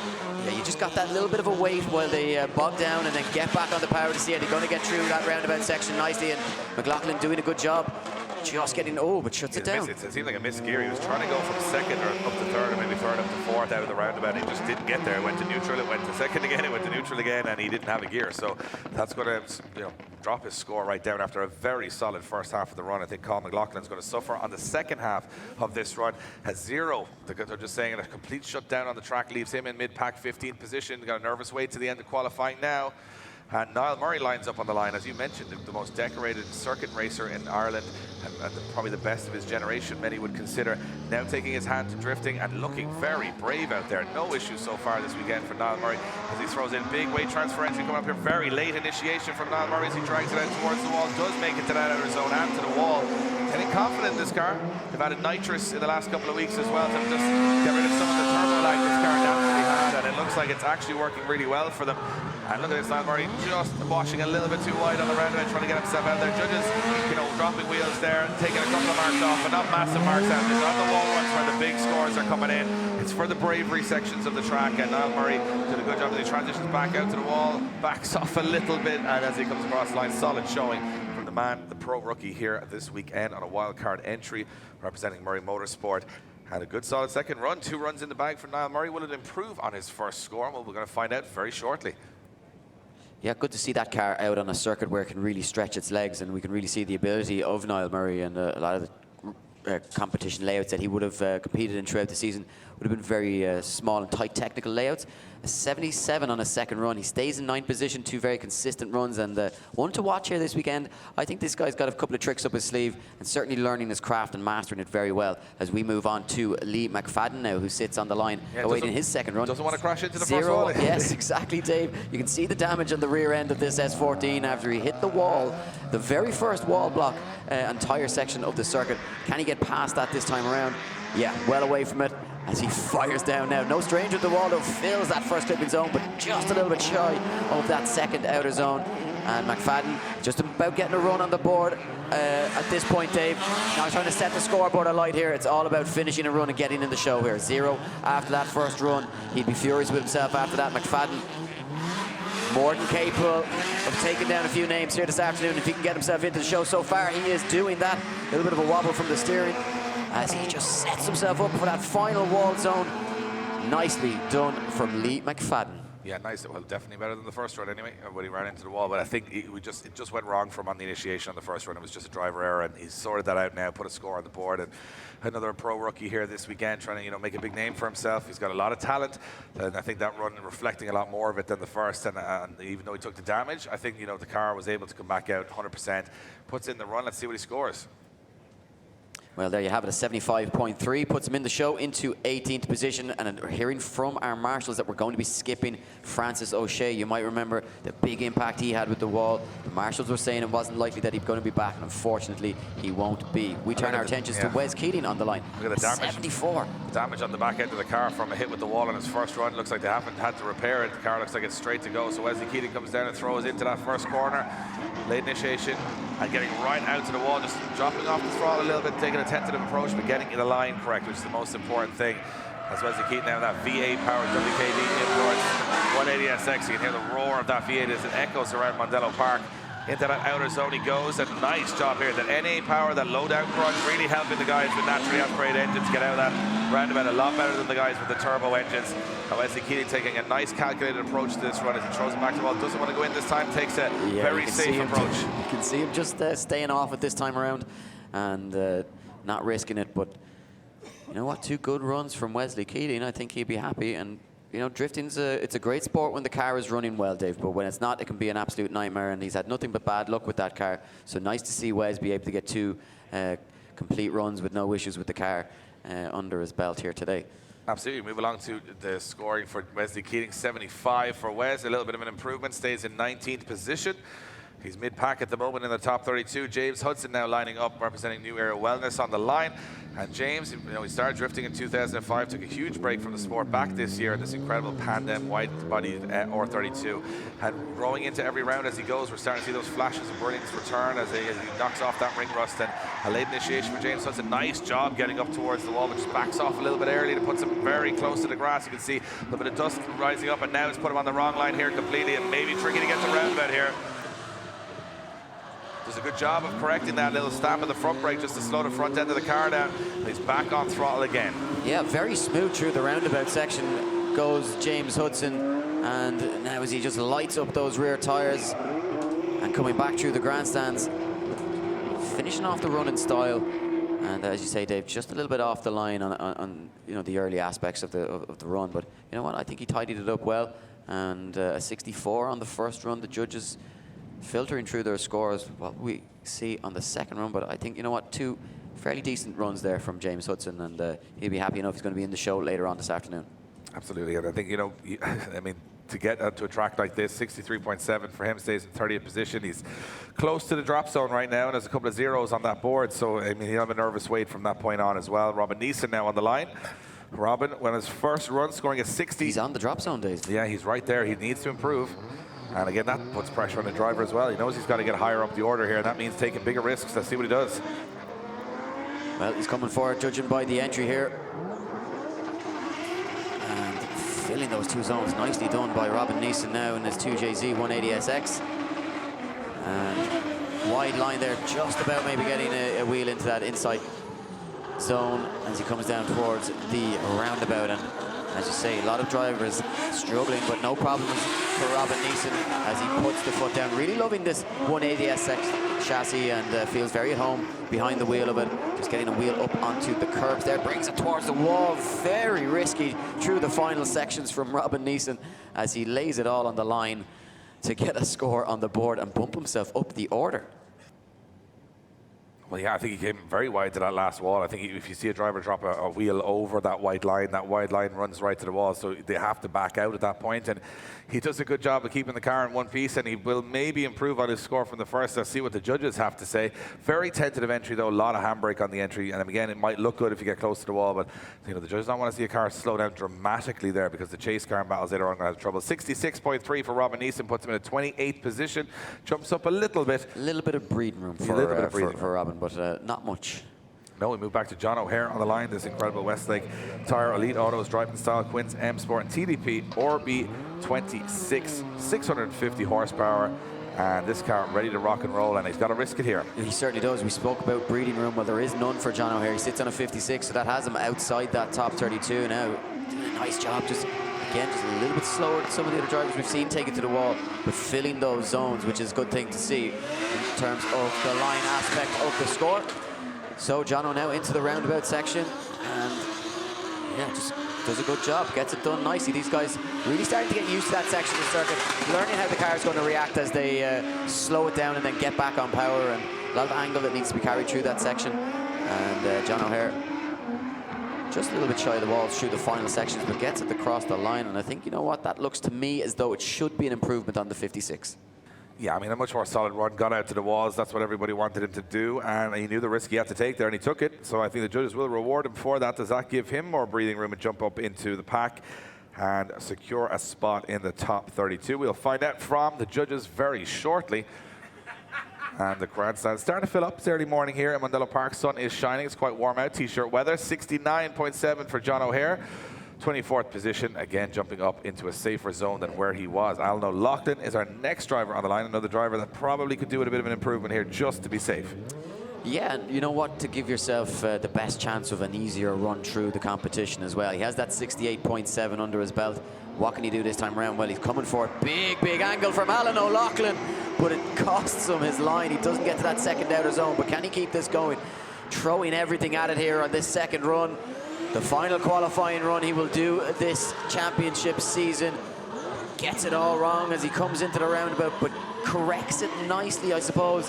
Can he utilize that correction now to finish the run off and hit all those right boxes as Alan O'Loughlin comes hunting for the wall this time around? Can he get out to that outer zone? Just about, and he crosses the line. Lots of excitement, but just not able to make it work the right way for him, Dave. No, not the perfect run. I mean, he went for the big flick entry there. It would have been awesome if he'd carried it off, but actually scrubbed a lot of speed because he was, scrubbing with all 4 tires, and it actually just wasn't allowing him to get up to clipping zone 2. So judges will be marking him down for that. I do like the attempt. I love it. Somebody coming in with a bit of a mad flick. I think it looks great to watch, but you still have to get to those walls. 64.3 for Alan O'Loughlin, 25th position so far. Nervous wait to see if those guys who have zeroed out in the first run can complete runs. Kevin Quinn on the line. He's got the first safe run in the bag. I don't think the second run is going to be just as safe. He is going to try and top qualifying here. He knows he's got a 91.7 from Conor Shanahan to beat. Can he do it? Well, he's going to take a big risk on entry. Coming through the gears, up to 4th gear initiation here for Kevin Quinn. I see big flick entry. He's going to go deep here.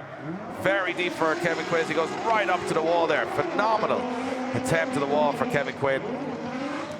Yeah, you can bet your bottom dollar that this guy will not hold back at any point when it comes to throwing that car towards the walls. He is fully committed. Oh, but a spin for Kevin Quinn as he just gets it wrong coming down into the roundabout section. Judges throw their hands in the air to say, what were you doing? It was so good up until that point, and no mechanical sympathy whatsoever to that 2JC. I think what you watch there is a man very angry that he spun in the roundabout, just trying to kill his own car. And he wants everybody to know about it. And he wants everyone to know that he's very annoyed about it. He's thrown the toys out of the pram there, and also he has to get that car through today and tomorrow. So he can't be too hard on the car, especially this early stage.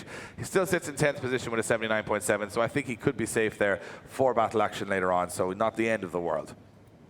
Yeah, just looking ahead at some of the scores, very few zeros from here on in terms of the first runs that have been laid down, so not too much concern for some of the drivers that are on the drop zone. Stephen Halferty now, though, leaves the line. A very impressive 81.7 for the Drift Games Nationals champion as he looks to, and you know what, he's sitting nicely in this championship. He's not in contention, but just goes to show he's managed to qualify his way into it on numerous occasions. So this guy enjoying his drifting here this weekend. No championship at stake.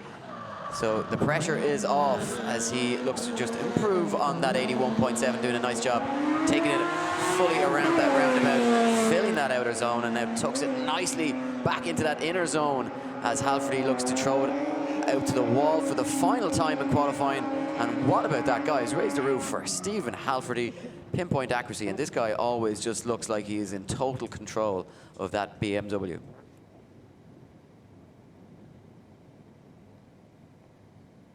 Well, Stephen Halferty, I think, the funny thing is he's so consistent, and I think he knows that car so well now that there's no track or layout that you can put in front of him. Look at that, an 84.7 for Stephen Halferty into 6th position. 2 runs in the 80s for a man that just won the Nationals Championship. And a guy that isn't, running big horsepower or anything really expensive in the car, just go show driving ability comes first. Ross Barr next on the line as he comes through the chicane. There's going to be plenty of noise, plenty of smoke, and plenty of aggression. He needs to get that line dialed in to improve on his first score. And he initiates in the middle of the track there. Very, very strange approach to the wall. They're getting close to the wall, but at the exact wrong area. And judges will be watching that. He sort of missed clipping zone 1 completely. Let's see if he can tidy it up for the second half of the run as he comes through the roundabout decel zone on the front brakes. Keeps that car moving nicely through the roundabout, but he's done a lot of damage to his score on the first corner. And hammering through the gears. That car taking some abuse as he comes out of that roundabout.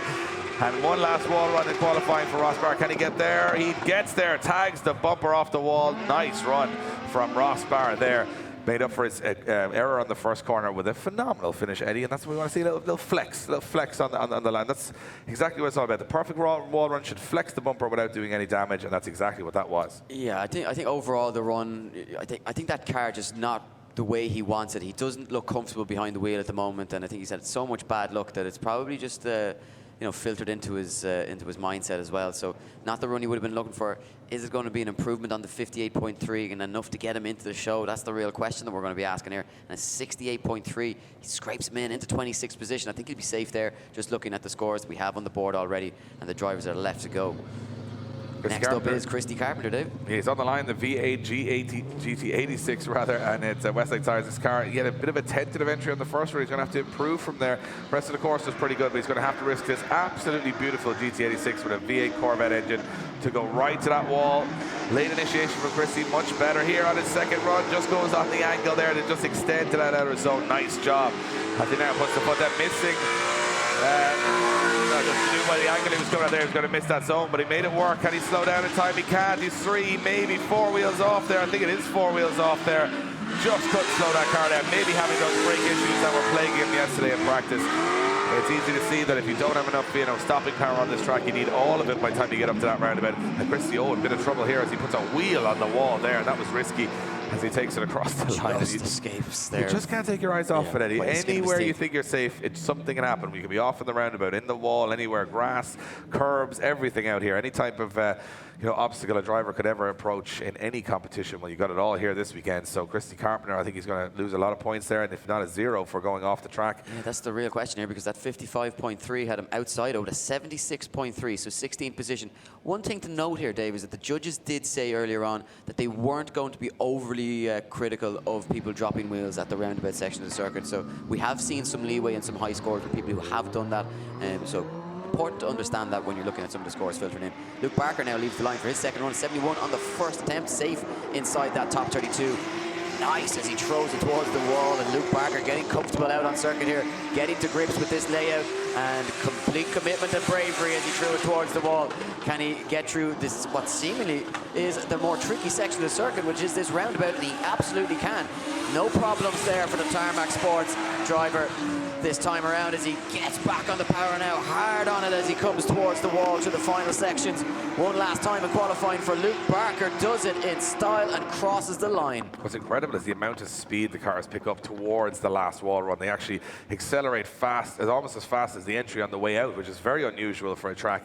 And the pace they're picking up, it's sometimes hard to see on the cameras, but when you're here in person, the pace they run through that center section towards that last wall, every time you watch it in person, it's incredible. 81 on the board for Luke Barker, puts him into 9th position, and the youngster from the UK will be very happy with that result. And the man that'll be hoping to follow suit is none other than Harry Kerr, 67 on the first run. So Harry Kerr way down the order here, but he is in the show at the moment. What will we see on the second half of this run? We've been wowed by him all season long.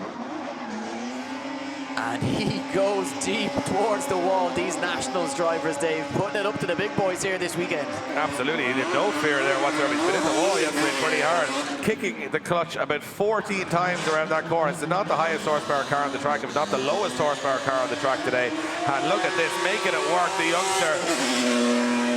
Fresh off his second place position in the Drift Games Nationals, getting this wildcard entry this weekend and definitely not putting it to waste. And look at the speed he's coming back towards those walls. That incredible stuff from the youngster Harry Kerr, and he has a huge future ahead of him. And I'm not even talking about future, it's a now and a present for Harry Kerr today, because he's one to contend this podium today if he can keep that car, as you mentioned, on momentum throughout the course. He's got the accuracy, he's got the chase ability. Will the car have the grunt to be able to chase everything else today? Well, we'll find out that later today.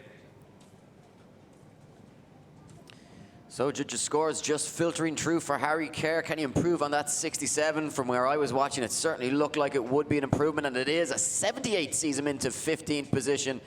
So these young guns showing up some of our more experienced drivers now. Another driver looking to do that is Andrew Earl. A very impressive first run from him, the Dublin man in the Glen Bay Group Tyre Tech driving style. Nissan Silvia. He once wore Chuck Norris's pajamas, and I imagine it was on that first run because it was pretty brave, and he took it right out to the walls. He's doing that once again this time around, but fires a big angle. Is it going to cost him? Is it going to catch him out? He just about makes it work, but I'd imagine it might hurt the score. Big speed as he comes into the roundabout, and that is 4 wheels off track. Yeah, 4 wheels off track there. Yeah, definitely going to be a 0 from the judges. And unfortunate for Andy Earl, just that angle just put him all off in the midsection. It goes to show if you just make one mistake on line here, it can cost you you might be able to recover, but it's going to cost you somewhere else on the track. And from this perspective, Andy Earl would not improve on his first run. A reminder, if you're in attendance, at the end of qualifying at half 1, we go to Drift Masters practice, and maybe keep one wheel on the track there. Maybe it looked to us like 4, but the judges are actually watching that run. So a 55 for Andrew Earl, 55 for Andrew Earl.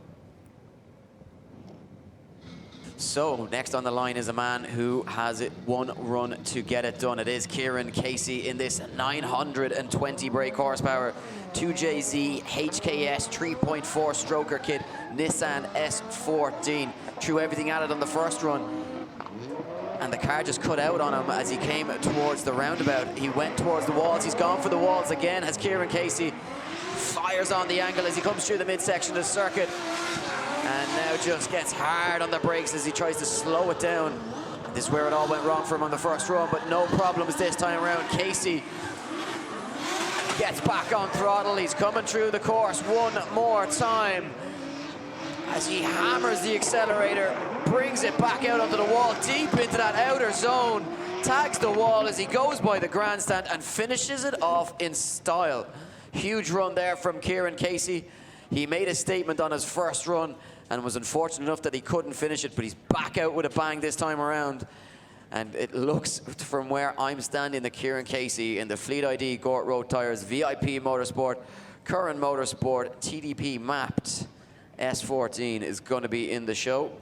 This car, of course, can be detuned with a flick of a switch. Its lowest horsepower figure is a mere 760 brake horsepower, so pretty underpowered when it's not at its highest horsepower figure of 920. So we await the scores to filter through from Kieran Casey. A lot of guys obviously up the order, scoring quite high. We have the Shanahans sitting in the 90s. Connor Shanahan on that 91.7. Jack Shanahan scoring an 88. Alan Hines in that borrowed car scoring an 88.7. You can see the second run score for Kieran Casey, a 69.3, enough for 27th position. So he is in the show. And the only other driver, I believe, on a 0 is sitting on the line, with the exception of, actually, sorry, the second other driver on a 0. Neil Dunn getting ready to leave the line in his SR-powered Nissan Silvia. What can he do? This time, just shallows up, doesn't go as deep into the wall. Needs to put in a run, so taking it a little bit safe this time around is Neil Dunn. Just a little bit off that inner clipping zone as he kicks up a little bit of dirt on his way down to the roundabout. You just see kicking the clutch and hammering that accelerator to get that wheel speed back up to try and gain some traction, build some speed and momentum to get out of that slow section of the circuit and get the power down as he brings it out to the wall now, nice and fast, as he completes his second run. And it looks as though, Dave, Neil Dunn putting a score on the board. Well, I think that's exactly what he had to do. I mean, going into the wall on the first run, he had it all to do on the second. He couldn't take the risks he wanted to. I mean, if he wanted to go to that wall and he hit it again, that'd be the end of the weekend for Neil Dunn. So he had to put a score on the board. Clever move there, not being too aggressive to the wall runs and just getting that technical run on the board. So I think the score will reflect that it's not going to be an amazing score, but it could see him through to the top 32. From where I'm standing, didn't make any major mistakes throughout the course, just a bit shallow on those walls. That's pretty much it. 64.3 for Neil Dunn puts him into 35th position, which does put him out of the competition. So not the right tactic there for Neil Dunn of taking a tentative approach. Needed to go that little bit harder as the scores creep up. We moved along. David Garvey now sits on the line. You might remember a 70 on the board from his run in his Mega Spec PS13. Next one, ex-D1 Japan drift car, and you know what? It's still rocking that crazy Japanese style. One of the coolest looking cars on the grid, and just hanging that rear spoiler over the walls as he comes by that outer zone now. Takes it down hard on the brakes as he tries to slow the momentum into the roundabout section before getting quickly back onto the power. So quite a delicate dance that these guys have to try and achieve as they come through that roundabout section. Dropped momentum, but not so much that you lose too much and bog down. But another really strong run from David Garvey gets him across the line, and I could see the judges maybe rewarding him for that second run. Will it be better than the 70? It looks as though there was a lot of good in that run, hitting all the right boxes. But of course, the judge's eye may have spotted something that I haven't seen, but no, a 73 on the board for him on a second run sees him into 24th position. So one thing that run wasn't able to do was top his younger brother's score of 78. So Dylan Garvey winning and coming through the brotherly rivalry at the moment. We are just hearing us, oh yeah, we're just waiting for somebody standing behind the wall. So if you standing behind the wall, we will not be releasing any more cars until you have moved. Obviously a very dangerous place to be, so taking your life into your own hands. Dylan Garvey, I would imagine, will be inches away from that wall in about 5 seconds time. Here we go. The younger Garvey brother on the score of 78 from his first run. Big weight transfer entry as he brings it towards the wall. tags the wall as he comes by the grandstand. Pinpoint accuracy here from Dylan Garvey, taking up where he left off in his first run and looking really, really confident out on circuit at the moment. Slowing that car down nice and early and filling that outer zone, getting very deep into the roundabout, but not dropping any wheels, crucially, as he comes through there and now fills that inner zone with the front end of this 180SX. And nicely to the wall once again goes Garvey. Garvey, Dave, showing signs of a driver who is very, very confident on this layout. He's taken to this track yesterday, and every run has been very, very good. So I don't think he's having any troubles out there. The car seems to be geared correctly for it. That was a big run. Everything the judges wanted. It didn't have that X factor that maybe was going to jump at the top of qualifying. But an 85 for Dylan Garvey puts him into 6th position, the highest qualifying result of the year for him. And I could have predicted that yesterday with the way this kid was driving, looking very strong going into the battles. We move along to Bas Mull, and Bas Mull here in the Antwerp Post. This car run by Group D behind the scenes. Darren McNamara and the team. He's from the Netherlands. He's looking for a turn of fortune this weekend. He's had a pretty solid season. Can he go a little bit harder here on the second run? Very fast initiation here. He's going to go very close to the wall, but holds it. This, Dave, holds it. Massive angle, massive speed through that first corner. Just what we wanted to see and just what Bas Mull needed. A 65.7 on the first run. Left him wanting for more. Oh, but he gets it wrong. I was just Hands about to on the say head from the judges, Dave. And he will be furious. Yeah, I was just about to say, Eddie, that this is on for a 90-something because he had absolutely thrown it to those first two walls. The angle through the midsection was unbelievable. He just couldn't slow the car down enough for the roundabout, and it's going to hurt his score. A 0 on his second run for Bas Mull.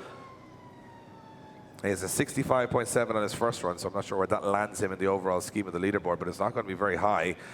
That's 33rd. He's out of the competition. Bas Mull exits the competition. 33rd position with a 65.7 from his first run. So another international bites the dust here early on in the weekend. Shea Rogers now on the line in the Toyota Supra.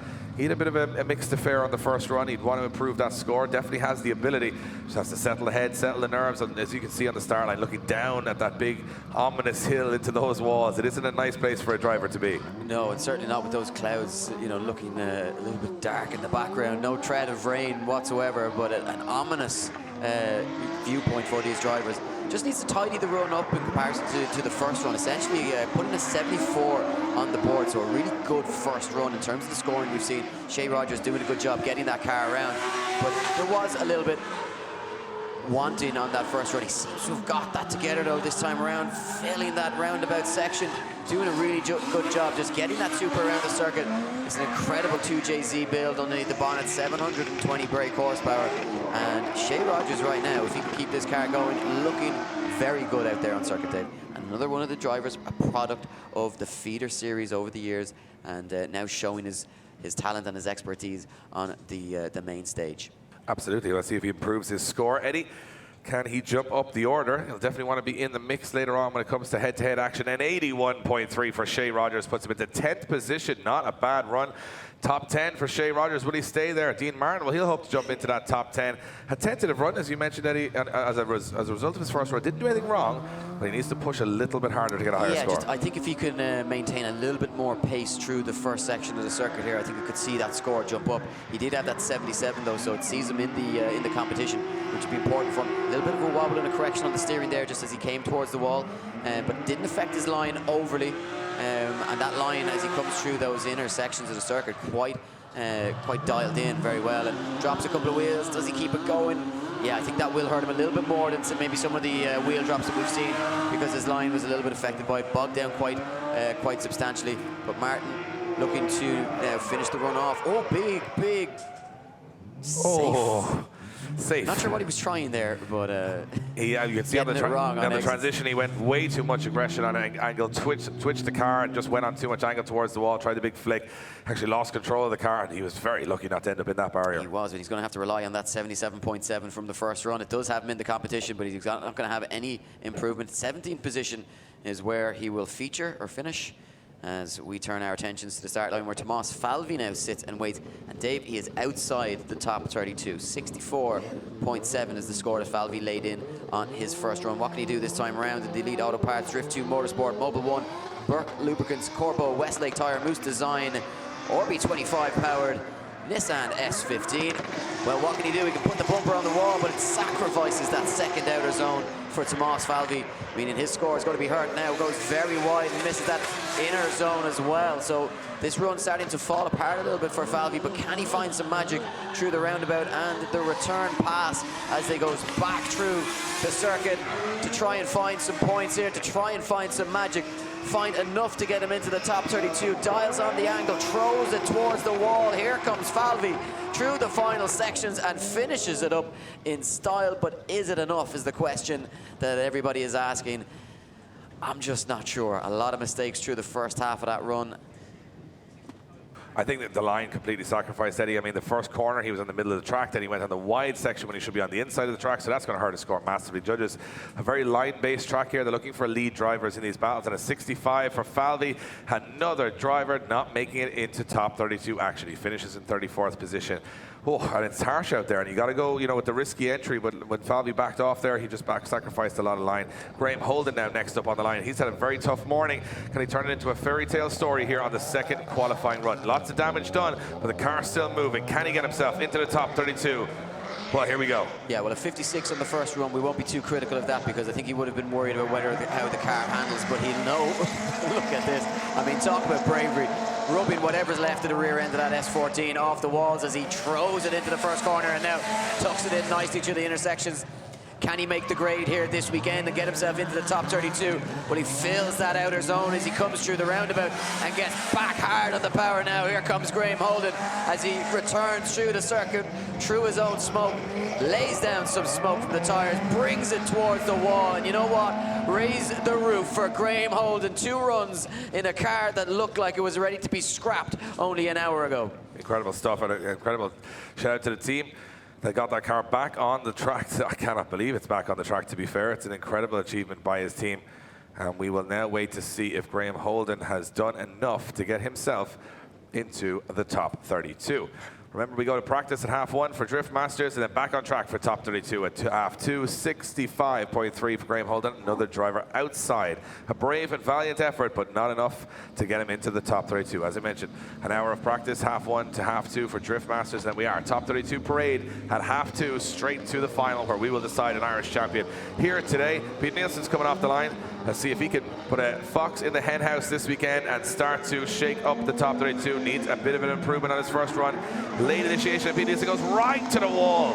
Wow, that must be scary when you're looking through those see-through doors. That's how fast he went to that wall. Pete doing a great job on a big angle here. Can he tidy it up?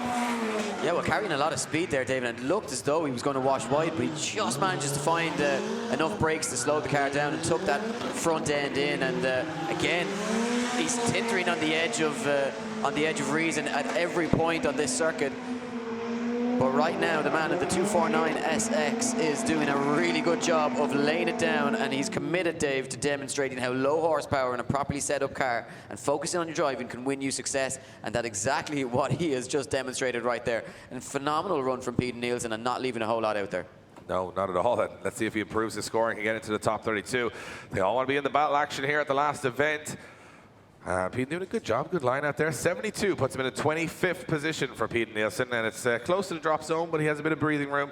And there's a couple of drivers that could knock him down the order, but let's see where it all sits at the end of qualifying now. Terence Fury went for an outrageous flick on his first run. It was almost, everyone took a little step back and thought that he was going to be in the wall, but he managed to pull it off. Let's see what he does in the second. Expect fireworks here from Terence Fury as he puts 600 horsepower to work. Yeah, well, I think we're going to see a little bit more of a tentative run from him here, but that's 66 after the first run. I think he'll save the showboating for later, get himself into the game here because very close to that drop zone. But this looking like a really strong run from Terence Fury as he looks very comfortable in the car this weekend. Nicely through the roundabout section and at trailerstuff.ie or 32 or B powered Nissan Skyline. And you know what? Terence Fury, Dave, putting on an absolute clinic there.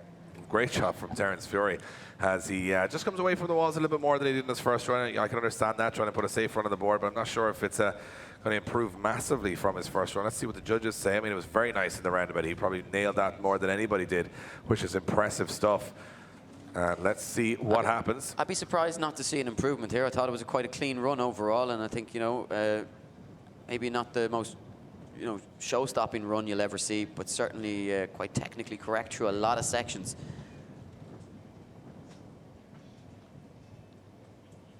So waiting on those judges' scores to filter through for Terence Fury. A nervous wait for him, of course, as that first score of his had him very close to being in and out of competition. So the score drops in at 69. So it is only a slight improvement, but it does increase his chances of battle action and sees him into 28th position. Yeah, Chris Burnett next on the line. And Chris Burnett with a good solid first run, looking very comfortable on the track today. Let's see if he can improve on that on the second. You know, he's got to go a little bit braver. I think Chris Burnett's thinking I might challenge near the top here if I get this cooked up on the next minute or so. Comes in on a straight line entry there, leaving it pretty late, but he does get that outer zone right to the wall. Goes Chris Burnett. He's got that line dialed in, very like Dylan Garvey. Can he make the rest of the track work as well as Dylan did? It's a straight line entry, but they are getting the first two clipping zones absolutely spot on. And now Chris Burnett goes into that roundabout, filling those outer zones. Nice transition back as they come back towards the S's here.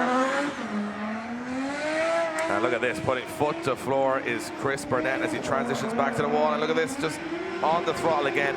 Again, safe. It never looks like he's out of control of the car, Chris Burnett. That's going to count massively when it comes to the battles, because in a battle, consistency is key. He might be able to do one run in 3 here, but in battles, it's not going to matter. I think Chris Burnett looking very, very strong. Let's see what Chris Burnett can produce from the judges' scoring.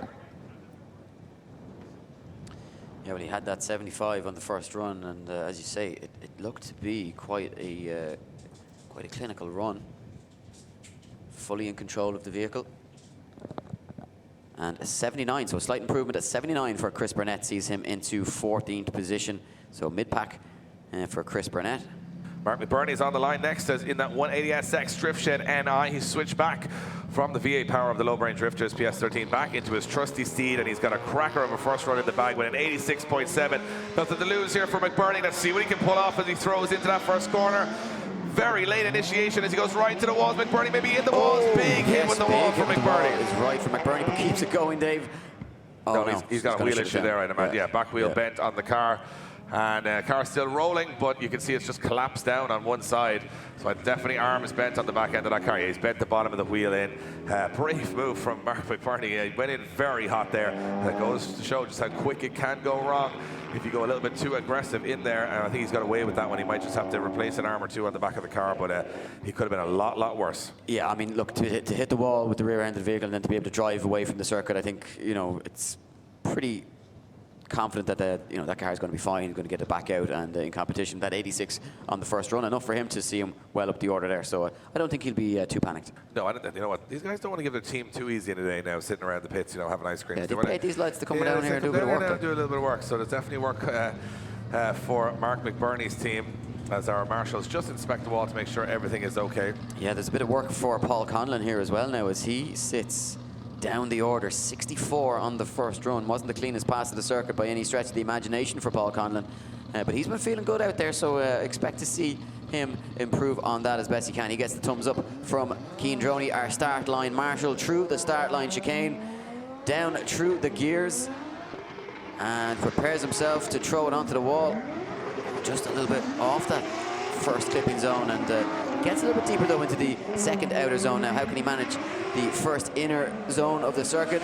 Not too bad through there for Paul Conlon as he tries to hit the anchors and slow the car down before getting back on the power. Nicely negotiated there through that roundabout section for Conlon. No real issues as he seemed quite smooth in this second half of the run. Shaping up nicely. Can he take it to the wall? Certainly doing his best to get nice and deep into that outer zone and filling it as he crosses the line. And not a bad second run. Is it an improvement on the 64 though is the question. Not perfect through the first section.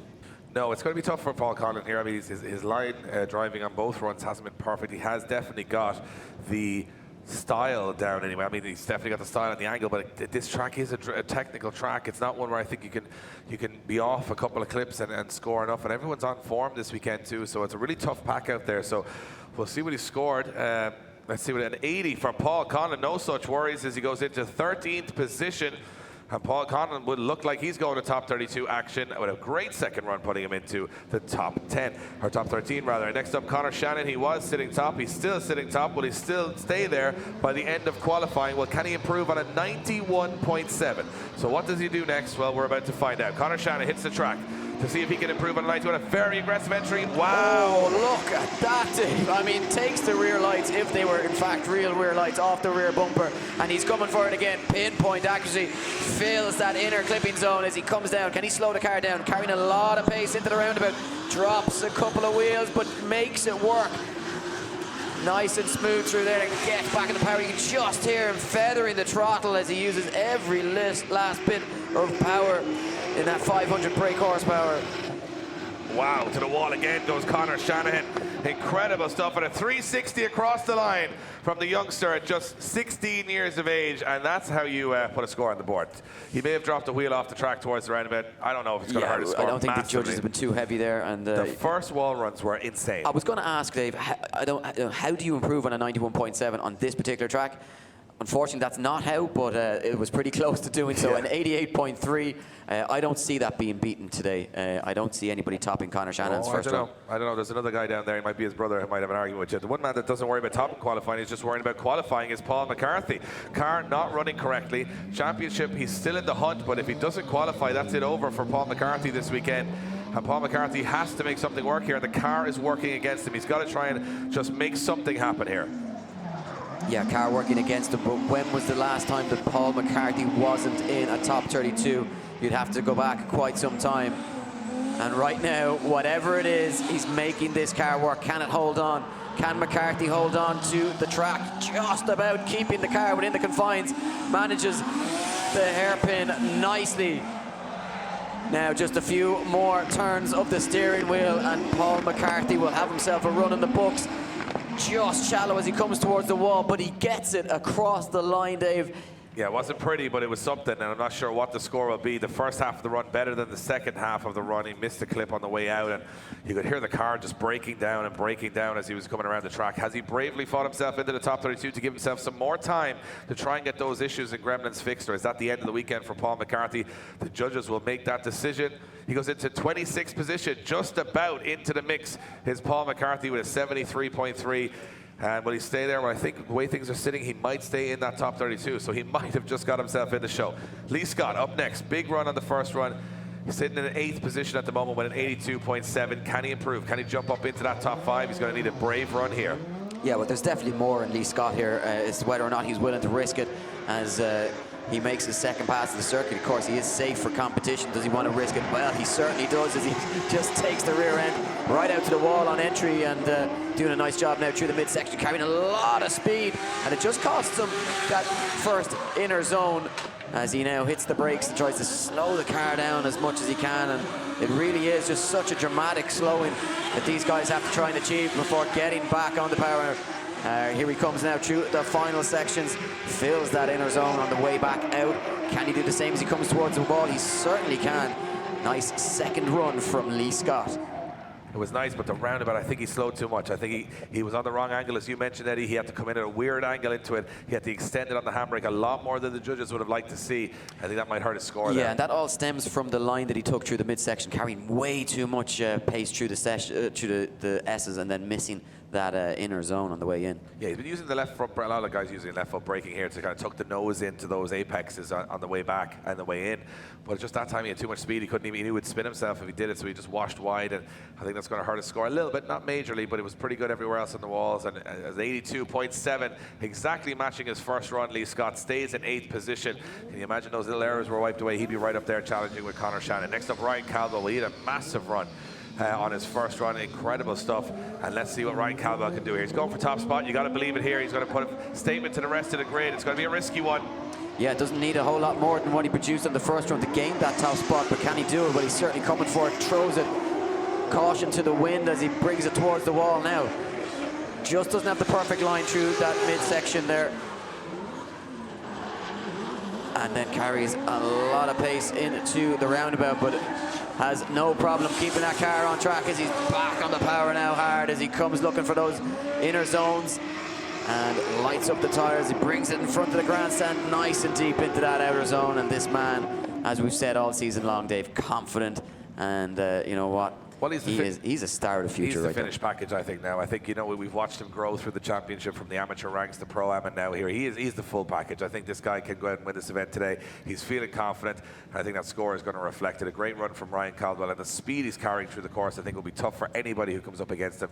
You've got to be very brave to follow Ryan Caldwell's line through that first corner. Yeah, well, I think all we're waiting for really at this stage for Caldwell is his first victory. You know, at this level, and I think it's a matter of when and not if. An 84 on the second run, not able to better his first run of 87, but 2 very consistent runs. 4th position in qualifying, he'd be looking happy with that now. Alan Hines, he wowed us in this borrowed car from Dwayne McKeever. Dwayne McKeever returning all the good fortune that he's received from other drivers over the years. An 88.7 on the first run. Will he go easy this time around, or will he try and learn the car a little bit more and bring it to the wall? Well, no prizes for guessing what Alan Hines will do. Straight on it, straight into the walls. And he's hunting for that top spot. Qualifying, of course, could be crucial here, Dave, when it's all said and done at the end of the day between Alan Hines and Jack Shannon. Just bogs down a little bit too much there. They just stalled up completely on the gear change, I think, coming out of the hairpin there, Eddie, and it's definitely not going to match his first run in terms of consistency.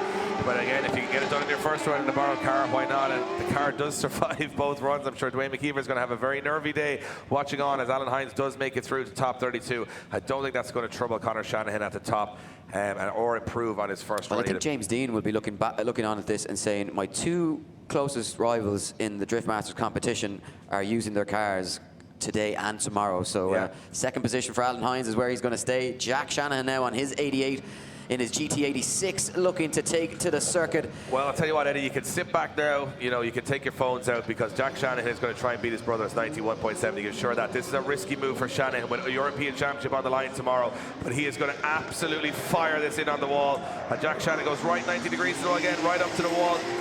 Perfect line from Shanahan through those 2 first outer zones. And can he keep it tidy to the second section of the course? That's the second zone there on the inside. They're trying to hit that. First one is the way back. Shanahan coming in very hot here. He's going to drop a lot of wheels, almost 3 wheels off the track. Big mistake.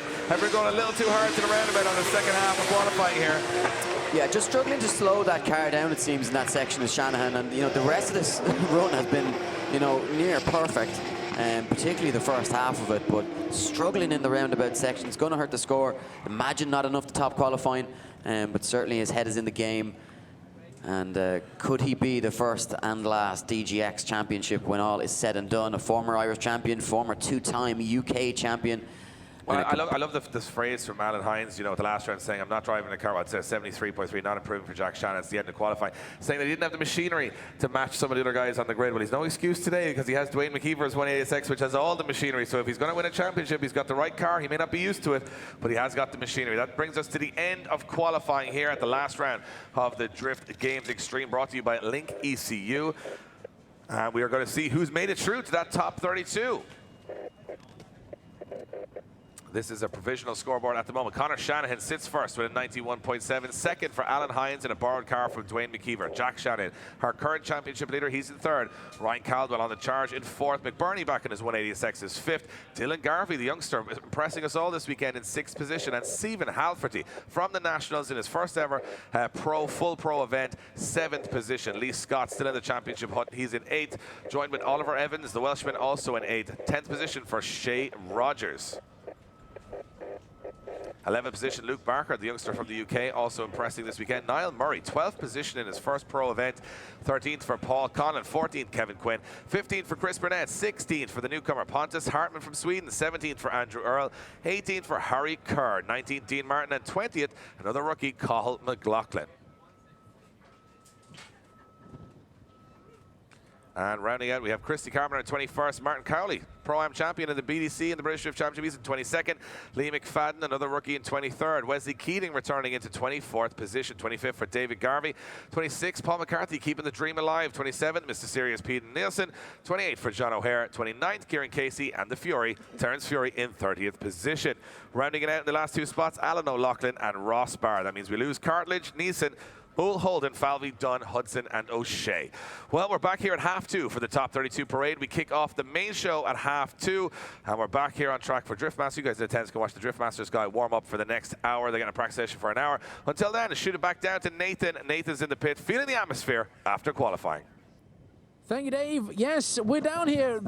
You know, what has become over the last couple of years, I've heard before my time in this fascinating sport about this track and the danger and the damage that it done to the cars. You can see here, we're just done with qualifying, and the marks up on the wall here, the scrapes, the slides, the bits of history smashed into each and every qualifying run that didn't quite go to plan. We've seen one of my favourites, old Nelly, Neil the Glockenspiel, done smashing into this as well as other guys, and that's just qualifying. I've got a feeling that in a couple more hours' time we're going to revisit this, and I don't know if we're going to see any white paint left back on it. That's been the story of qualifying. At the top, it's becoming the Shanahan show in many respects, from very emotional scenes here in Mondello at round 1. It's now round 5. It's the end.